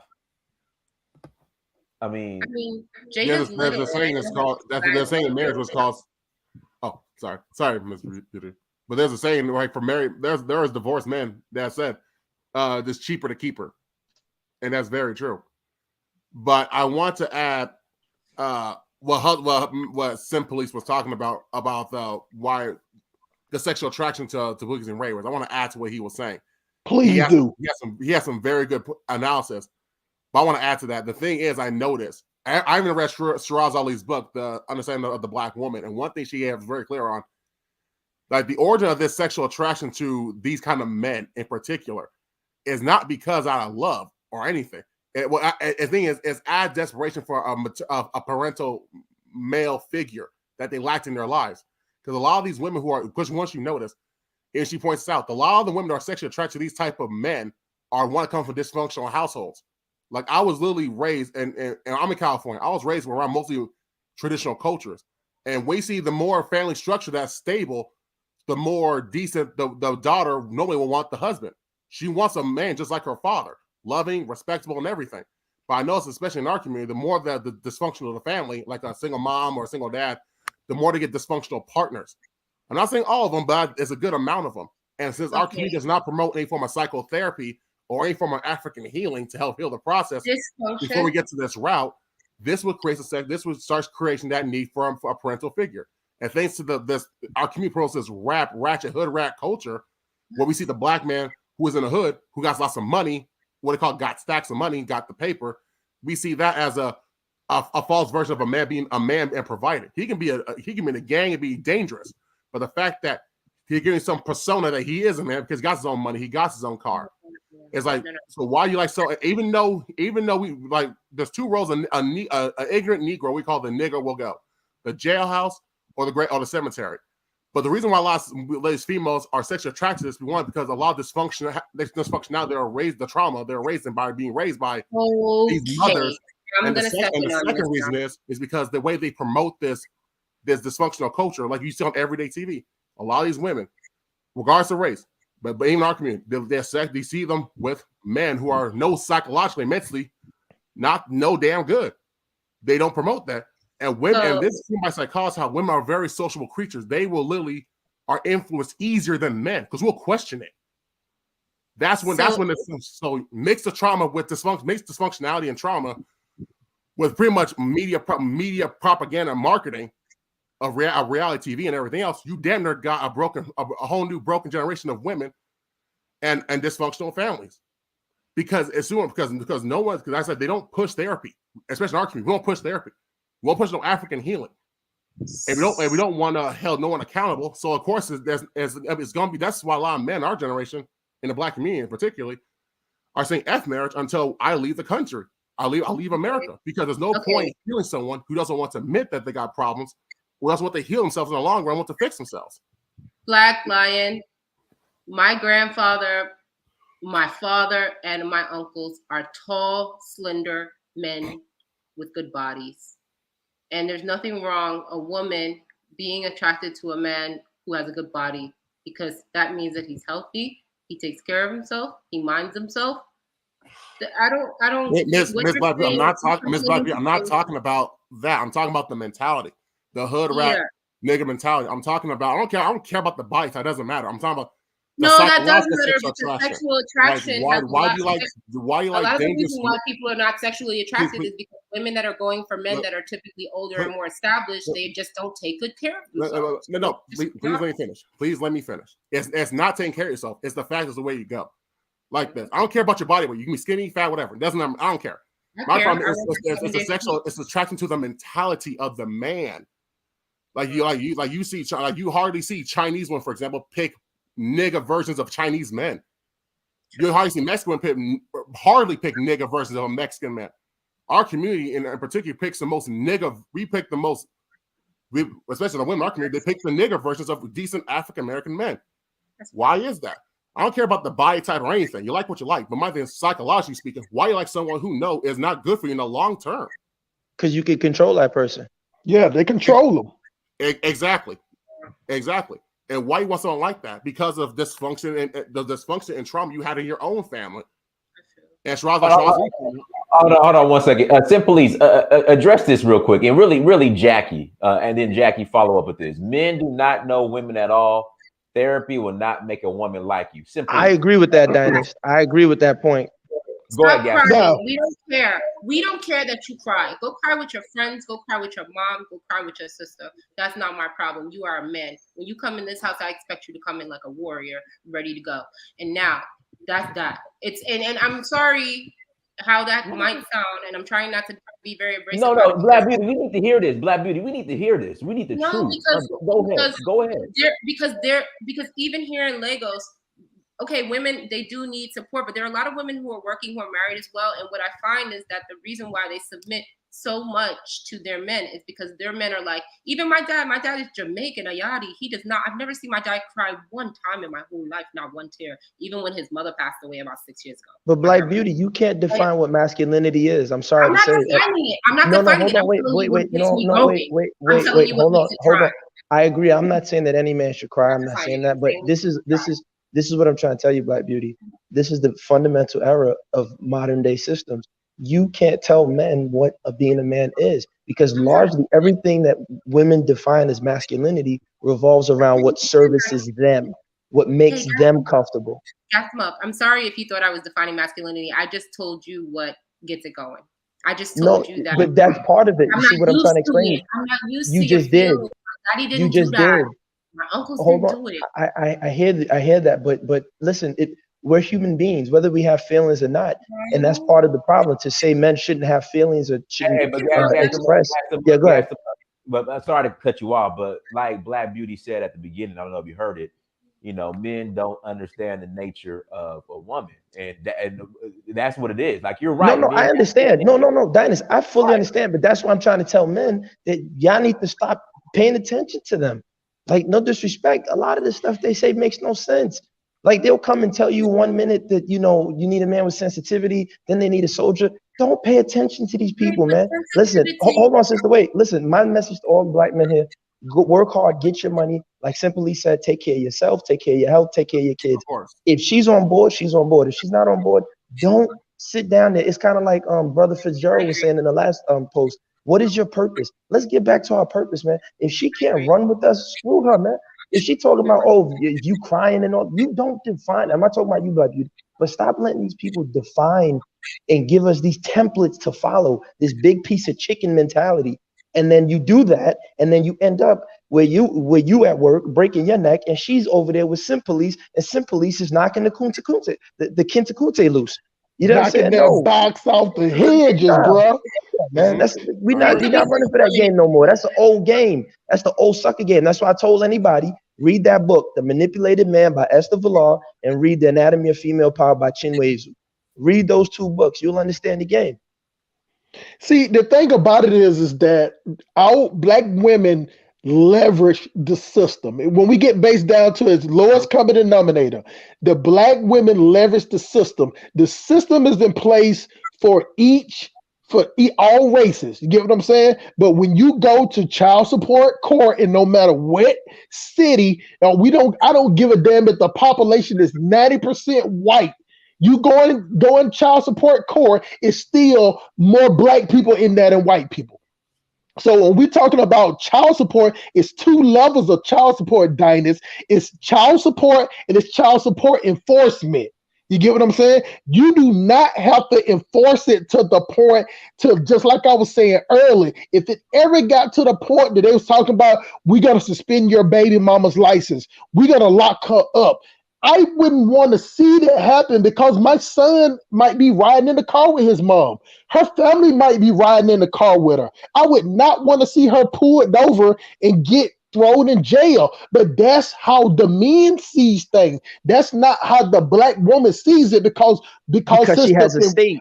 Because she has the state to replace it. The state has replaced it. But this is the thing. It's just like a gun. A man carries a gun just like how I carried my gun. The women carry the system. The system to them is just like a gun, because she can go down there, write your name, social security number, and somebody put in the chat earlier how they summons you and you don't have to go to court. Y'all ought to see the lines that they put down. You can put down nicknames. You can put down anybody's address. All they do is send a letter out. That's all they do. You get what I'm saying? What about 50-50 custody or compromise? If you're not happy with the way, the fee structure is, then you have 50-50 and there's no child support. It ain't no damn 50-50. Tanzan, you don't have no sons, man. I don't. I'm trying to understand. No, it's no 50-50. Tanzan, I have a friend right now who has his child full time. He still has to pay child support to a woman. What? Really? Wow, it's really that bad. Wow. It's that bad, Jess. It doesn't matter if it's 50-50. It doesn't matter. If you don't get that, what they call it being legitimized. If you don't get legitimized, you got to take it to full family court. You got to go through all of that just to get the every other weekend. You get what I'm saying? Because it's so much of a fight. What we're saying, Miss Tanzan, is that the woman, if a woman, she doesn't have if a woman is a vindictive person, she has no reason to work with a man. She ain't even got it. Like, how some women say, if I give him some sex, he gonna pay this. If I give him sex, he gonna do this. But once women get that baby, they be like, I ain't even got to give him no pussy no more. I can just take the money from him. She doesn't have to. So what I'm saying is that she can. So what I'm saying is, if you was my baby mama, Miss Tanzan, you can stop messing with me, take my money, and go to banging up my homeboy just out of spite. You get what I'm saying? And I still would have to pay you full price as if we were still fucking around. And if I don't pay you, even though you being trifling, messing with my friend or messing with somebody I know, I still will have to pay you full price, and ain't nothing that I can do with it. And if I don't pay you full price, you can have me locked up. That's what we're saying, that they leverage the system. And all we're saying is that no other group of people leverage the child support against their men like black women. What I'm saying is that the white women have the same. White women can go down and do the same thing. Chinese ladies can do the same thing. Latino women can do the same thing, but it's not the case. You get what I'm saying? Right now, right now, we're the third minority, and we're still number one at child support enforcement. We ain't talking about child support because it's more white people, it's more white men on child support than it is black men, because they outnumber us. But we're talking about the enforcement part. We talk about taking your license. We talk about showing up. We talking about showing up at your job, putting you in handcuffs. You know what I'm saying? That enforcement is done by black women.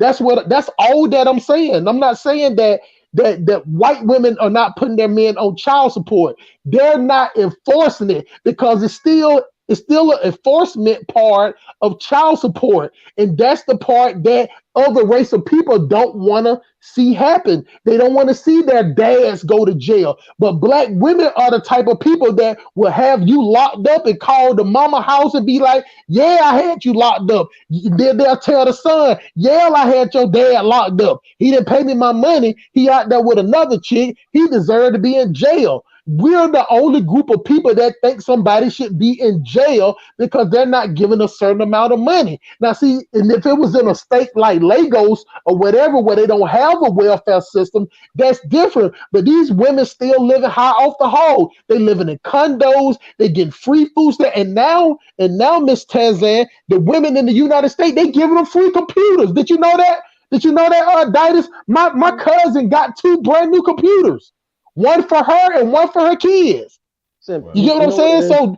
So they have every type of provision to help them out. If you go to the courthouse in every city in the United States, they got over 50 different programs to help out a woman. The only program is for a man is jail. That's the only program for a man is jail. It's no type of program for a man to get on his feet or nothing. You know what I'm saying? It is no type of signing up. They give women, my cousin, they gave my cousin a job because with the system now in place, she had to work 20 hours a day. They gave her a job at Goodwill, paying her $15 an hour for 15 or 20 hours so she could fall up under the threshold so she could still get full benefits. You know what I'm saying? So I try to tell dudes that just don't simp. See, the problem, this is the last part, brother, I promise you. The problem is with black men, you know what I'm saying? We act like it's more men than it is females. You know what I'm saying? The females outnumber us. If anything, they should be chasing us in every type of commodity on earth. When it comes to diamonds, which one is more expensive? Diamonds or rubies? Of course, diamonds, because diamonds are hard to find. You can find a ruby in a Ghanaian boy ass goddamn swimming in a river. You know what I'm saying?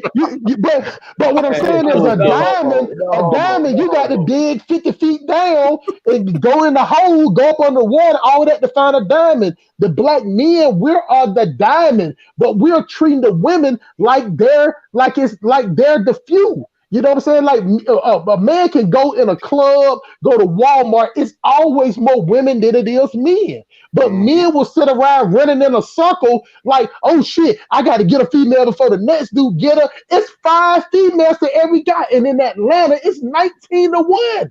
It is 19-1. So it is nowhere in the world, me knowing that it's 19-1, that I would go anywhere and go around, hey, let me holler at you, let me holler at you, let me holler at you, hey, let me holler at you, hey, what's up, let me buy you this, let me buy you this, dude ain't no good for you. Why would I have to talk shit against another black man and the ratio is 19-1? Because we're dirty mad. And we're like that because of the women that raised us. Most of the black men saw how trifling that women were to each other. Hey, and black men. Police Academy. I need to hear the biggest lie ever told. You know I'll get to it, man. You're interrupting it, man. Let me tell you something. And see, we get to this point to where how the women are raised up in the way that we see no fault in the woman because of the way mama them said, the way that grandmama them said, the way that auntie them said. We see no fault in what a woman do because there was no man in the picture, no matter who is fault. So you got women that's out here living a super ultra mega thought lifestyle, and you still talking about, well, nobody been not saying that to her because that's woman. I die for that one. And you'll see your aunt out here living a drunken lifestyle, fucking everybody that come nearer, and you still talk about your fight for us. And you still got these women that's out here on drugs. And I say it like I said before, Tupac Shakur said one of the dumbest lies and told one of the biggest lies that was ever told. Even though you are a crack fiend mama, you are a black queen mama. That is the biggest lie ever. Because if my mama is a crack smoking, pussy selling chick on the block, she gets no respect from me. As not a even son, my mama.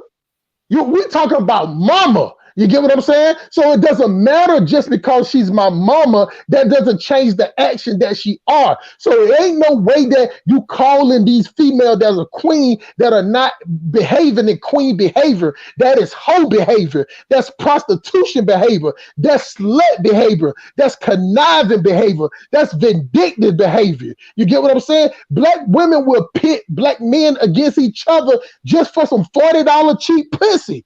And black men are signing up for this. signing up for this duty. Yeah, simply, man, I just want to say 2 quick points, man. At a certain point, we got to come to a conclusion, right?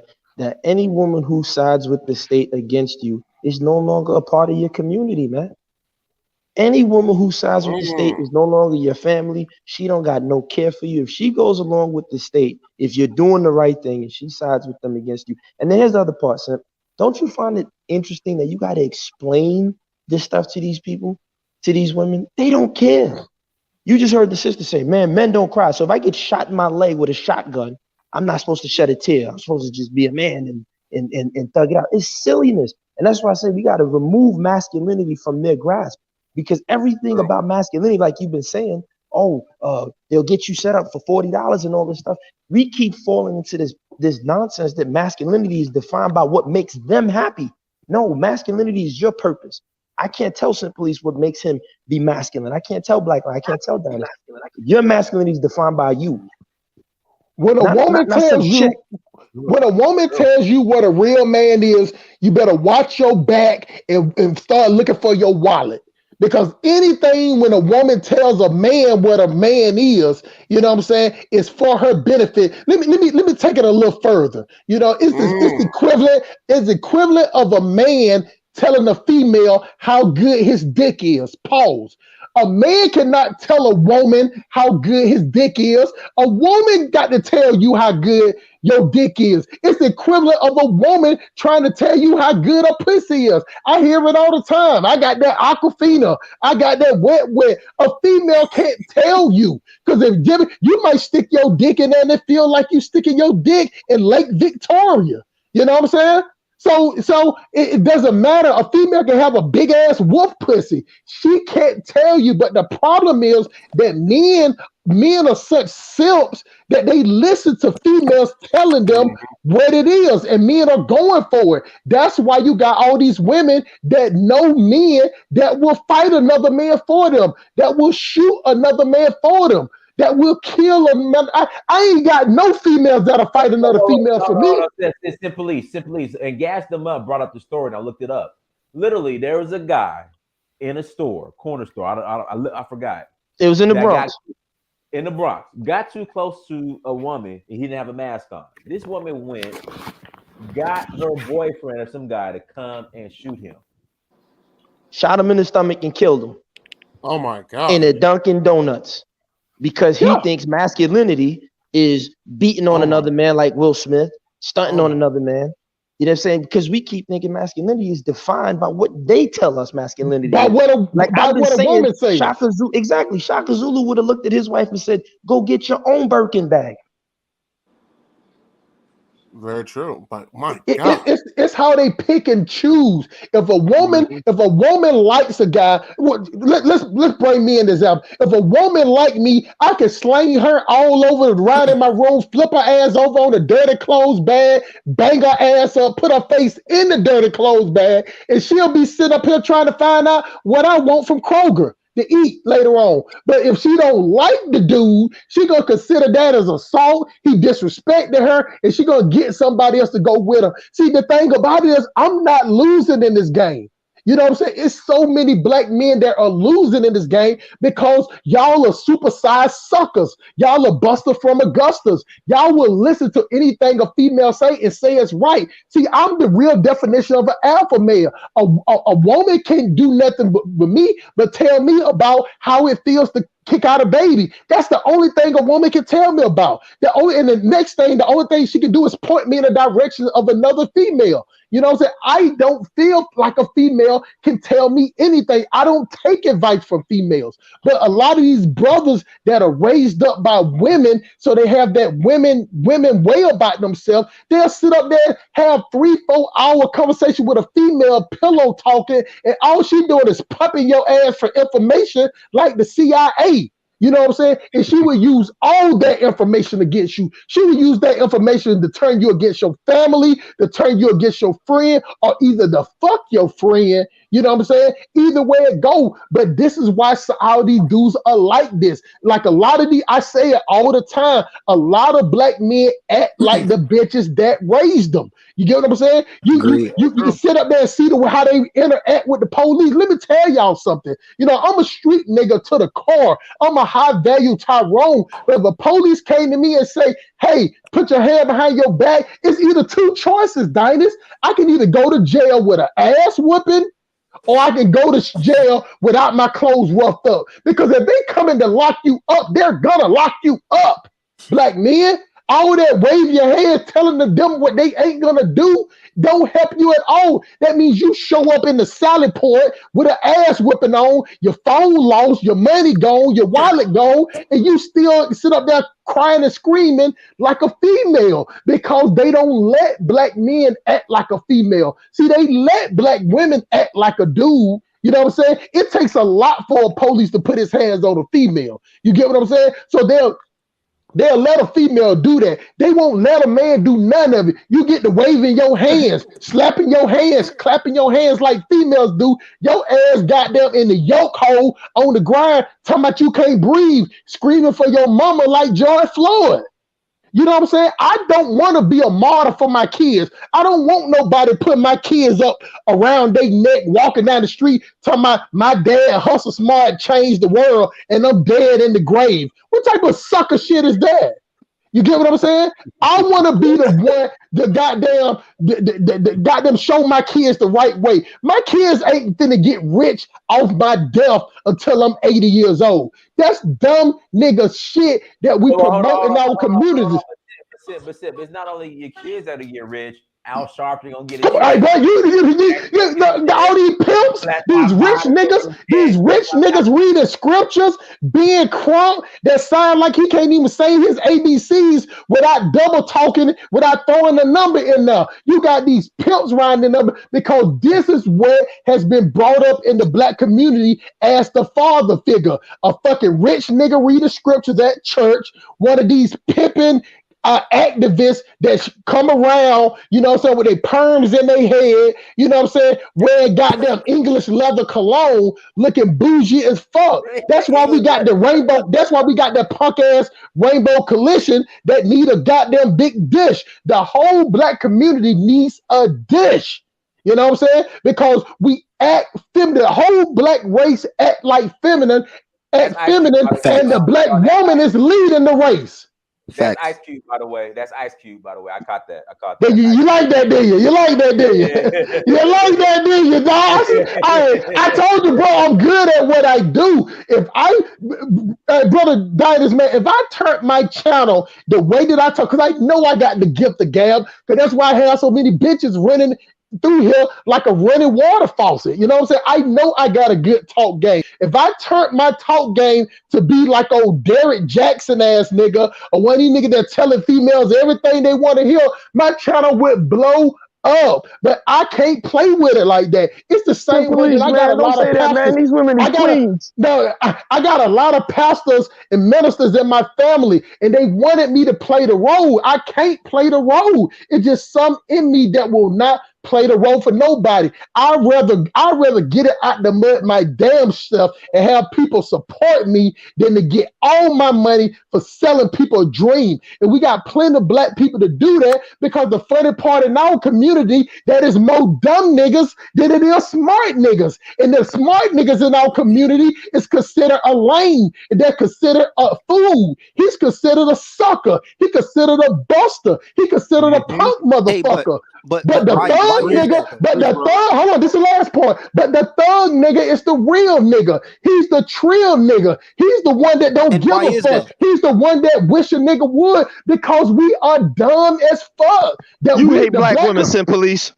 The black community is the only The black community is the only community where we worship the worst in our community, and we disregard the elites. We don't consider our elite people as nothing but suckers, and they deserve to get their shit took from them. Ain't no other group of people look at their elites like that. Even the dumb rednecks don't go out there and be like on punk ass Bill Gates, on punk ass Jeff Bezos. They don't talk like that. They trying to find out the dumb rednecks trying to find out how they can get an Amazon on their goddamn prairie where they pigs and goat seals. They want to work with their elites. You know what I'm saying? We don't want to work with our elites. That's why our elites only come in our neighborhoods around Thanksgiving to give out some punk ass turkeys, around school time to give out some goddamn book bags, and then around Christmas time to give y'all nasty ass, ugly ass kids some bicycles and some regular ass toys.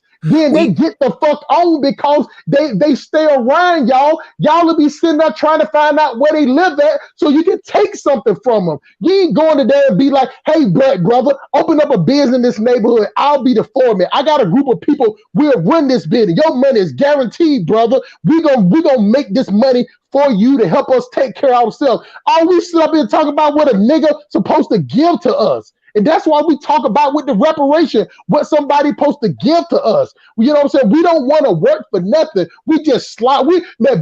All black people got on some skates, and we just skating around situations.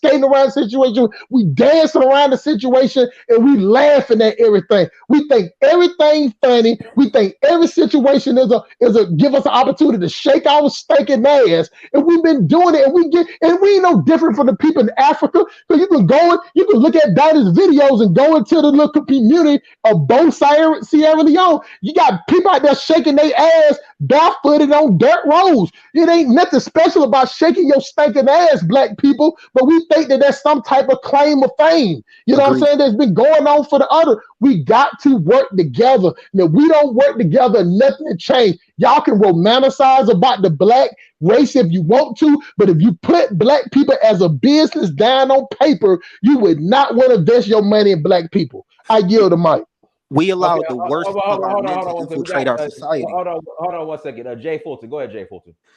We allow the worst of our men to infiltrate our culture and our society. We allowed them to become the dominant ideology. It's almost like our culture was almost infiltrated.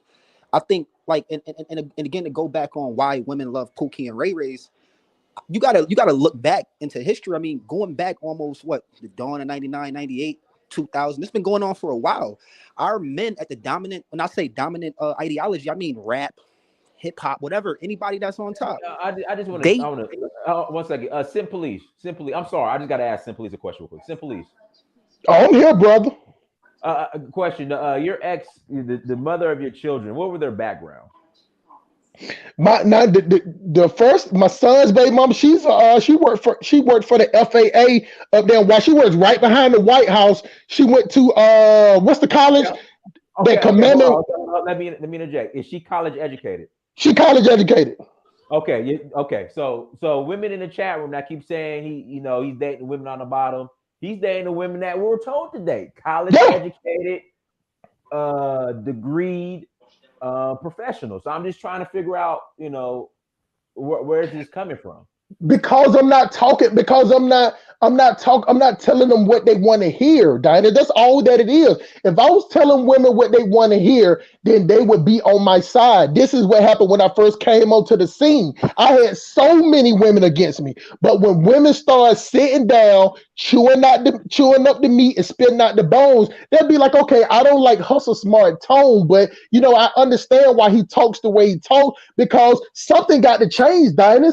You got to try something different. If you keep doing the same thing, hoping for a different result, it's insanity. And black people, we are straight insane because we're doing the same thing every year. It is no black person that's doing nothing that's not what we was doing last year. We're doing the same goddamn dances. We going to the same fucking clubs. We eating the same slave plates on Thanksgiving and Christmas. You get what I'm saying? We love fried food. We love hood booger mentality. mentality. We love ratchet females. The female love Pukas and Ray Rays. This is what we like, and we stay shitting on our elite black people. So what do our elite black people do, Dinah? The first chance they get, they move away. They move away from. That's the same thing I did when I started making $200,000 a year plus. Dinah, the first thing I did was got away from black people.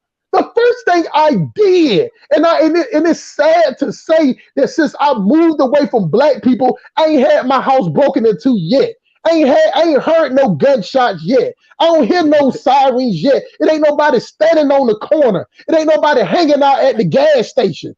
I don't see none of that shit no more. And that's sad that we have to move away from our own people to get a peace of mind. And when I stayed around black people, when I stayed off of South Harrison, off of Memorial Drive, every time I left to go to work, these bum niggas, because they stay with these women, they got these Section 8, they don't go nowhere. They start watching my traits. They start seeing when my truck moved. They saw when my lights come on. To the point where I was at work, Diners, these niggas don't broke into my house because you can see it if you got the thing on your phone. These niggas in there making, I heard people make jokes about it. These niggas in my house making sandwiches,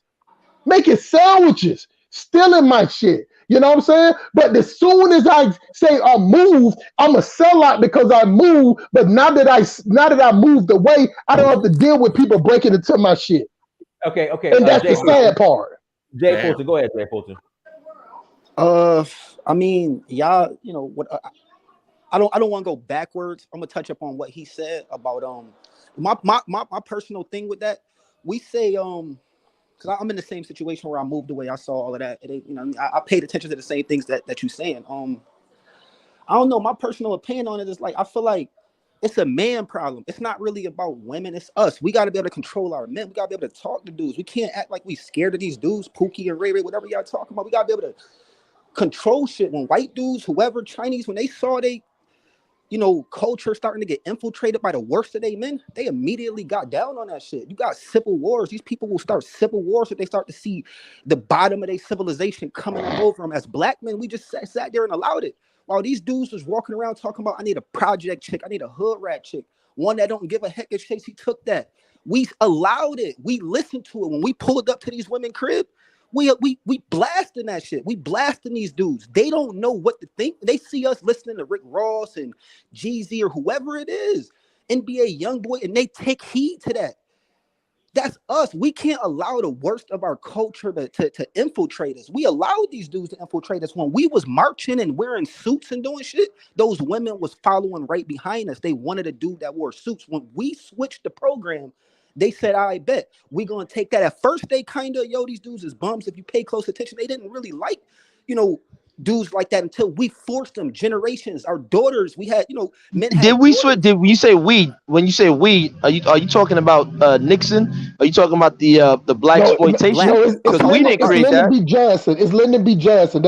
I got him when he come up. Go ahead, Jay Ford. Go ahead and finish your statement. I'm talking about us, man. To be honest with you, I personally, I don't believe no white men could change our mindset. They always try to say, white people came in and did this and changed this, bro. No white man can't make us think no type of way. And if they is, then that's a bigger problem. That's a mental, disorder. That's us being weak. I agree, Jay. I agree with that. I agree with that, Jay Fulton. But this is the issue.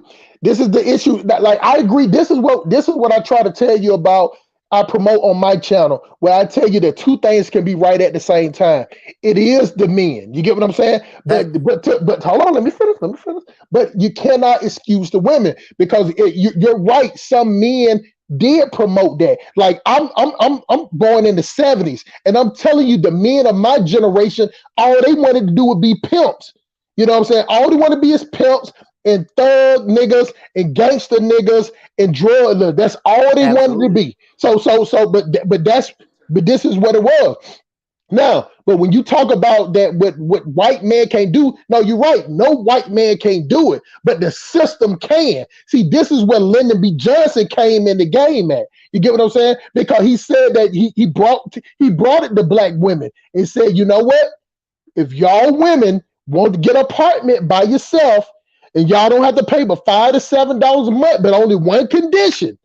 One condition: keep the man out the house. It not be a man in the household. So this is the thing. Yeah, but Black, see, this the thing. hold on, let me finish, brother. Let me finish. I let you, bro. Come on, Jay Fulton. Let you say whatever you say, bro. You can rebut me afterwards. But what I'm saying is that it's a two-part system.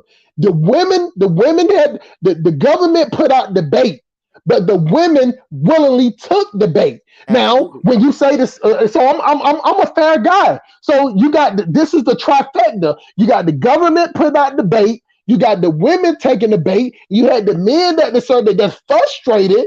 They decide to be pimps, players, and gangsters. It was a domino effect. So what I'm saying is that one cause, you know what I'm saying, trickle down on everything else, just the same way how you talk about the music. The music trickles down. You know what I'm saying? It trickle down to the next generation and the next generation. I'm on your side, bro. But what I'm only thing that I'm not on your side about is excusing one. I'm telling you that black women and black men are the blame. I'm the number one component, and that's why we're doomed, because black men or black women are the cause of the dysfunction in the black community. So if you got both I wouldn't even race, put black women in it. I'm gonna be honest. Then that's your flaw. That's your flaw that you're not putting black women in it, because black women. Sim, let's hear why you don't want to put the women in it. Let's hear why you don't want to put the women in it. Brothers, this is the last part, and then you can go. The reason why you got to put the black women in it, because they took the bait. They didn't have to take men. No other race thinks like that. It wasn't. I've never heard white men say nothing about because white women didn't take the deal. The black women took the deal. That's why the projects in America got so saturated with black people. White women didn't take the deal. But white women lived in the same city that we stayed in Atlanta in the 70s. You get what I'm saying? Hold on for a second. They could have took the same deal and they could have been in the same projects. But that wasn't it. Even right now today, on the list of being in the projects, it's 90% black people. This is just what we take upon. So it's the same way how we talk about the CIA dropping drugs in the community. I still blame the black man, and I was a part of it, that I didn't have to go pick up that 9 ounces and learn how to go cook it up to sell it to no people. That was a choice. Nobody made me do it. You know what I'm saying? So it doesn't matter how much drugs the CIA dropped in the community. I took up the mantle at 15 and 16 to learn how to cook up dope. I was the one that learned how to weigh up an ounce. I the one that learned how to wet up the weed to make it weight heavier. So that when I took up that. So what I'm saying is that I won't even take myself out the picture when white supremacy brought their trinkets in the black community. So your damn sure can't take black women out of it when Lyndon B. Johnson gave them the choice, and that's the choice that they chose, my brother. But go ahead, man. Your turn. Our plight is our plight, man. We men. No other, you got groups of men that are much more poorer than us. I'm pretty sure they probably, had the same kind of issues. Not, of course, with the government trying to, do something like that. But I just personally feel like it all boiled down to men, man. We didn't unite. We didn't come together. We didn't listen to the people we were supposed to be listening to. We didn't listen to Marcus Garvey. We did what we wanted to do. We wanted to be how we are. We wanted to be with these white people, bro. That's one of the consequences of that. These women, they follow us. They follow whatever we do. They products of their environment. If we say, yo, we moving in this direction, you're going to have some women that's going to say they not. As soon as they see it's working, they're going to follow us. Same thing with white men and white women. Your women follow you. Women, I can't really blame women for nothing other than the shit that happened after we had already. If that's the case, then what created the feminist movement? How did the white women create the feminist movement if they follow their men? They wanted to get under the foot from white men. That's a different situation. No. Answer the question. How on earth, if they follow their men, then how did they create the feminist movement? Like I just told you, they wanted to get from under the foot of white men. Then they didn't want to follow the men. Then they didn't want to follow their men. Their men gave them everything that they. Yeah. It contradicts what you're just saying. That even though with white men were supposed to be treating their women, supposed to be the the status quo, it still was white women that didn't want to lead. Even though white men are building nuclear power ships, building airplanes, building skyscrapers, it still was some women that didn't want to follow that shit. That's completely different. No. It's not different, because what I'm saying is that under the Great Depression, after the World War, that's when America has it boom. America started booming. You know what I'm saying? And white people was in total control. So white men leading everything, far as movies, far as industry, far as teaching, far as and they wanted business. Hold on for a second, bro. What I'm saying is they was leading. You get what I'm saying? But it was still some women that did not want to follow men. It just, believe me, bro. I understand what you're saying. The problem is in our community that we have more women that don't want to follow. It is still some women out here that will follow the lead. I'm on your side on that. But there's always the majority in our community that don't. It's the same way when we talk about hair weave. And I'm just going to throw this in there for example. Because hair weave, it's a lot of sisters that don't wear hair weave, but it's more women that do. No matter what men tell them, no matter how men tell them that they want to see them natural, it's some women that's what they do. In our community, the majority is on the dysfunction. That's why a man can dress up as a woman and act like a woman can get more attention than a brother like Daddy Smith is trying to take people to another country so they can see that their lineage is still a different way of life. But a man can dress up as a woman, can get more views and followers than Dice can get. This is what we're saying, the dysfunction in our community we gravitate to. That's why in every major city, think about this for a second, bro. In every major city in the United States in every major city has a high concentration of black people. That's why all the black people act, and it's a black person. They usually put a Democrat person over it, because even though our neighborhoods are fucked up and is all out of shape, they put a black person over it, so we won't really say anything over it. Have you noticed? Black women followed us up until they saw that we lost. Once they saw what Okay, wait, Jay, can I ask you a question? Because here's my thing. I don't understand why black men have this idea, right? That if we doing what we so-called supposed to do, women gonna follow us. Don't you see that the manipulation in that? That's not macking, brother. She's supposed to follow you off the rip. You ain't got to do nothing if she like you. Like the other sister was saying, she's supposed to follow you because you spitting that ism. So if she ain't following you, then why I gotta sit down there and build 38 skyscrapers? Shaka Zulu ain't built 58 skyscrapers for his women to follow him. What are we talking about here? We gonna mac or we gonna mac? But our culture is dysfunction, brother. This is what gas them up and try to tell you. Now I stay in Atlanta. You got these Mexican guys that stand out here on the corner doing labor. I gotta interject, Sip. I tell this story all the time. Listen, so I had some work done in my house. I got the floors replaced. So I wanted to get the interior of my house repainted as well. So I went to the contractor. I was like, look, I want to get the interior of my house repainted. He said, okay, listen, holla at one of the, it was a Hispanic guy. Holla at him and, work it out with him on the side. So listen, I went to him. Hey, can you come paint my house tomorrow, interior? He's like, no problem. The next day, him and his wife showed up. And when I say his wife got on hands, knees, elbow grease, was helping him out, like I was like, wow, showed up the next morning, him and his wife. So it's not about it's just the skyscrapers and the building and all that. Gas them up is right. It's not really about that. It's just, again, it's I think it's a culture issue, because his wife came, and again, this guy is working, he the contractor, he's working for the contractor. I'm sure he ain't making that much money, but he showed up, him and his wife showed up that next morning. His wife was working with him. Yep. And they don't get no 2 checks. This is what I'm saying. When we go ahead, you can see it on every corner. Let me interject. Sim Police. And guess what? I didn't pay his wife. I gave him money.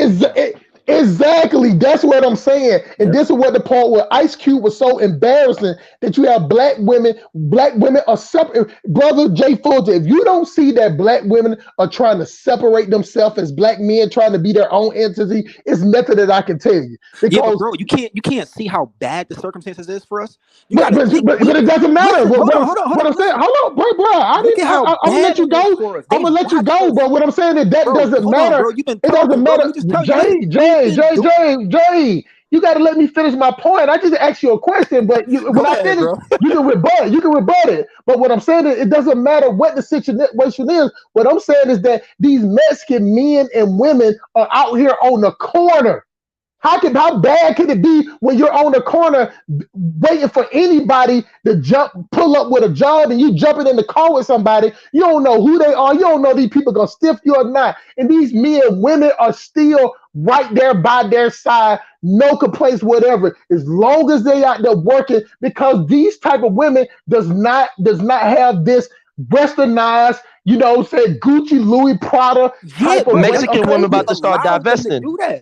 Mexican women gonna start divesting soon. They are. I give it that. But what I'm saying, what I'm saying is that they have more of a pecking order. We don't have a pecking order in the black race. You get what I'm saying? I have one in my family. We have one in my family. So if my house right now, if my older sister come in my house right now, she automatically got my bedroom. Automatically, even if she tried to not sleep in my bedroom, I'm gonna change the sheets, change the cover, because we got this pecking order within us. But we the only people that think like this. You know what I'm saying? I tell my family I'm offended if y'all come to Atlanta and don't stay at my house. I'm offended if you don't stay here. That's how I put it out, because I try to promote that family dynamic, because I know it's not promoted. But what I'm saying is that when you got a group of women that got a criteria that want you to be 6 foot this, $100,000 this, or what I'm saying, it's bro, that's not, then listen, I will think about it. What I'm saying is the black, no matter what the black man do, he can't do anything right because of the way that the system, the Democrat Party, is boosting up the black woman. And I don't mind, because black men need to compete too. Black men got to stop being weak trick busters and crying just like females. You know what I'm saying? The only difference is that if a female get online and get the crying dynasty, she can get $50 to $100. If a black man go to crying, he looked at like a sucker, and he need to go get a deal there and stick it in his ass. We don't look as a black man crying as something strong, but we look at a black woman crying as somebody we got to support. I don't want to cry, bro, unless I need to, bro. To be honest with you, I got you. Go ahead, Jay Ford. Now you got the floor, my brother. I'm gonna be real with you, bro. Like back to my original point about us allowing the worst of our culture to infiltrate us. It's been times where I would listen to rap, and I would feel so down about myself. Like, damn, they telling the women, yo, your boy a lame. Make me take you out somewhere you ain't never been. He work here. I make this. That's not their fault. They're watching us want to be like the top dominant ideology of men. And then they're saying, why would I want to be with you if you look up to NBA Youngboy or Little Dirk? I want them. We can't. We gotta change that. White people don't allow that shit. They don't allow their trailer trash to get in and all that and say this. They don't allow that goofy stuff. That's us, bro. As men, we gotta deal with our men. When we see men doing stuff, yo, we gotta be on that. Yo, what is you doing? What the fuck is you talking about? Rap used to be for us. It used to be men talking to us about their problems. Yo, I've been through that too. Don't worry about it. We in the struggle together. And then somehow we allowed the worst of the worst to get in and tell us, yo, you ain't shit. You ain't nothing, bro. I could take your girl. And then they listen to this. They watch us idolize the worst of our men, and they follow along that. Women is products of the environment. How old are you, Jay Porter? How old are you? I'm 30. I can tell. Let me tell you something. I'm an old nigga. I might talk like, cause I've been in the streets since I was 14. So I got like a little griminess with my talk game. So my talk game is young, but I'm an old nigga. I'm telling you straight up. After the Sugar Hill gang, it has always been rappers talk about drug dealing, murders, all that from the beginning. You get what I'm saying? The only people that weren't talking about that was the Sugar Hill gang, the Fat Boys, and maybe KRS-One. But all the other them New York niggas, all the rest of them Cali niggas, you know what I'm saying? That's all they was talking about drugs. So what I'm trying to tell you is that has always been there from the beginning. See, you think that like now it's a little more killing involved because it's more in your face and it's more, drive-bys and gang culture is more prevalent. But I'm telling you that back then they were still rapping about drugs, guns, and murder the same way. That's when it was starting. It was always, that's what I'm saying, has always been there. But the thing about it is simply, that, I don't mean cut you off, man, but Al Pacino and all these other dudes promote Scarface and other stuff in their communities. They got Hannibal Lecter. So what are we talking about? Like, I'm not excusing the bad portrayals. Gassed them up. We black people are, for some reason, we can't separate fact from fiction. Yeah, exactly. Right. Exactly, Dinus. We can't do it. We can't do it. We can't do it. But it's like this is the thing, Mr. J. Fulton. The problem with black people is you got a group of black people that like to go to the club every day on Saturday. I mean, every Saturday. It's the same way you got black people that like go to church on Sunday. These black people ain't religious. You know what I'm saying? But they do it because it's fun to do. We like to be entertained. You get what I'm saying? You got black people that in the church, go to church, got weed in their pocket, got drugs in their pocket. They hitting the host stroll as soon as they leave there. They going to play their number as soon as they leave. It's the same way people like to go to the concert. It's the equivalent of, as black people, we the only group of people that when we say somebody can sing, they got the anointing. I never forget that. You know what I'm saying? Oh, that person got the anointing, they can sing. So what about the person that can't sing? They don't have the anointing. See, we place value on entertainment. That's why we raise our kids the way we raise our kids up. We don't raise our kids as entrepreneurs. We raise our kids to be a football, basketball, baseball player, or a rapper, or a dancer, or something like that. If not, go work at McDonald's or Taco Bell. That's just how we raise our kids. Pookie and this Ray ain't, and hold on, and this ain't black men. This is black women, because black women are the one that's 75% raising the kids. I can tell my daughter, I never forget this, man. My daughter goes to college right now, and she wanted to get a job at Waffle House. I didn't want her to get that job there for nothing in the world, but her mama allowed her to get there. And 2 weeks later, right there on Memorial in Keller Road, she was working there, and the store got robbed. You know what I'm saying? And she called me crying, and I'd be like, no, you go call your mama. Go call your mama. She made that decision. Yes, I'm gonna send you an Uber. I'm gonna get you home, but you go have that conversation with your mama, because I told you I didn't. But according to Jay, it's your fault. According to Jay, that'd be your fault. Yeah, of course. Simply, is that the one? You said Memorial Keller Road. Is that the one by the church? That's a church. That's the one right next to the church. It's an Exxon gas station. It's a big ass mega church right there. You know what I'm saying? It's right there. So she's right. And I told her I didn't want her to work there. I told her, I said, how much do you go ahead? It's like on the border. So that Memorial Drive separates Decatur from the deck. So exactly. You're right there at it. If you go down the street, you get into Stone Mountain, and you're going towards Memorial Drive, down there towards 78 Snellville. You go that way. You go the opposite way, it takes you downtown. So you right there in the middle. So it doesn't matter what lead, because like what I'm saying is I'm living a professional lifestyle. But if the woman doesn't agree with me, she don't have to agree with me. You know what I'm saying? So I gave my baby mama something to follow. You know what I'm saying? But if still to this day, because she know how the system is set up, whenever she doesn't want to follow me, she doesn't have to. It ain't nothing that I can do about it. That's what I'm trying to tell you. They leverage the system. So I want to hear what Jay got to say. Jay, you just heard what Simply said. How does Simply fix that? No, how does he fix that? I want to hear how he can fix that, since it's on the men. No, I agree, bro. I mean, I'm not, I watch a lot of red pill content and shit myself. I know the way how the system against us, bro. But at the end of the day, man, like, we got to be real from the start. I mean, is you with her mom? Like, is y'all married? Is y'all together? No. But we're grown. But forget all that. How does he fix that? I want to hear. We're grown professionals. It's no fixing that. It's no fixing that. How does he fix it? Then we're gonna close out. Go ahead. It's the culture. It's no fixing that. Like I mean, like I said, women they've been told a certain way of how they should, what they should do when men. I don't know, bro. You seem a little bit more like you know a lot more about that. But I mean, looking at it from the outside, they doing what they want to do, obviously. Now, that wasn't really my point. My point was about something else. We got into something else. But I mean, at the end of the day, it is what it is, bro. I mean, I can't really, all I can say is choose the right women. I mean, some women is like that. I mean, I can look right at a woman and tell how she gonna be if I fuck with her. Dennis, you could just look at a woman and know what she gonna be. You're better than me, young man. You're better than me, Man, young man. you need to go to Africa and join them voodoo doctors. Boy, you better than me if you sit up here in America saying you can look at a woman and tell how they, because let me tell you something, my brother Jay Fulton, women can put on a good show just like men put on a good show. You know what I'm saying? Like everybody, you know what? You got to be just an evil ass person to be an asshole off the rip. Let me tell you, I put on a good show. You know what I'm saying? Like I ain't walking to the door with Adidas shorts on and flip flops when I first meet the chick.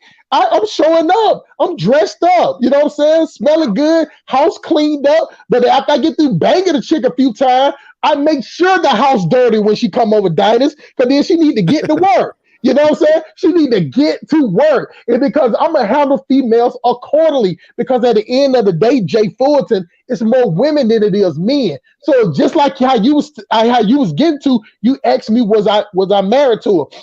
No, I'm not. But this is the problem with a lot of black women. Let's put it like this. If every black man was to say, snap their fingers like Thanos and say, I'm going to be with black women, brother Jay, it still would be 3-4 million women left. Agree, yeah. Definitely. It is not enough. It is not enough men for women, but for some type of way, black women are still retarded in the brain to the point that they would let a preacher, a rich nigga reading scriptures, a Tyler Perry, a Steve Harvey will sit up there and tell them that it's somebody for every woman. It's a man for every woman. We gotta stop. I know we're about to go out. Hold on. Let's do this. Hold on 1 second. Tanzan, go ahead. Say what you say. Then we're closing out. Go ahead, Tanzan. Go ahead. Okay, so I think we have established that there's a lot of issues between the men and the women. And so the community is broken. There's no rules or regulations. And I have had, a lot from how the system is unfair to the men. And I do agree that nobody is supposed to be, thrown in jail or has such punitive measures on them, for not paying. For me, it's this. At this point, with the way the things are, it's like if two people cannot agree, I don't see any other system for it, other than the legal. Maybe the problem is the legal system. I don't think that yes, women are vindictive, they're vicious, and I think anybody will use whatever tool they have at their disposal. And if the courts give them that leeway, then it's not fair, it's not justified, and they shouldn't do that. And it also goes against their own interest. If they want the man to pay and they put him in prison, that's the end of that, gold mine. But in any case, at the end of the day, it's about, the children. Like I keep saying, if what is the best thing for the children? I guess the emphasis should be on co-parenting. Like, even if people cannot get along, you're still supposed to put the interests of your child. And if we already established that there are some, not all, there could be a few, there are a few of the men who do take care of their children. But what does a woman do if she has children, whether she's a good woman or a bad woman? Let's just say that she has children and she has to take care of them. I don't know if it's fair to just say, oh, well, the man will give whatever he feels like. So if the community cannot hold both the man and the woman accountable, I don't see the problem with having the courts handle it if they cannot come to an agreement, if they've tried every other way. So I think that's the only thing, because at the end of the day, the problem is, how do you support the children that are already created? They could be, from disagreement and divorce. It could be an accident, one night stand, but they are there now. So I think it's everybody's responsibility, both the man and the woman. I don't know how to enforce. The woman doesn't have a choice, I don't think. Once you have a children, you're stuck with them. So it's not very difficult to enforce that for the women. But I don't know how you can have a man take care of his children, because they are still his responsibility, whether he made a mistake or not. Okay. Hey, everyone, thank you so much for joining. Like, share, subscribe. Until next time, family, Dynasty Mirror, search for Huru. Peace. We go.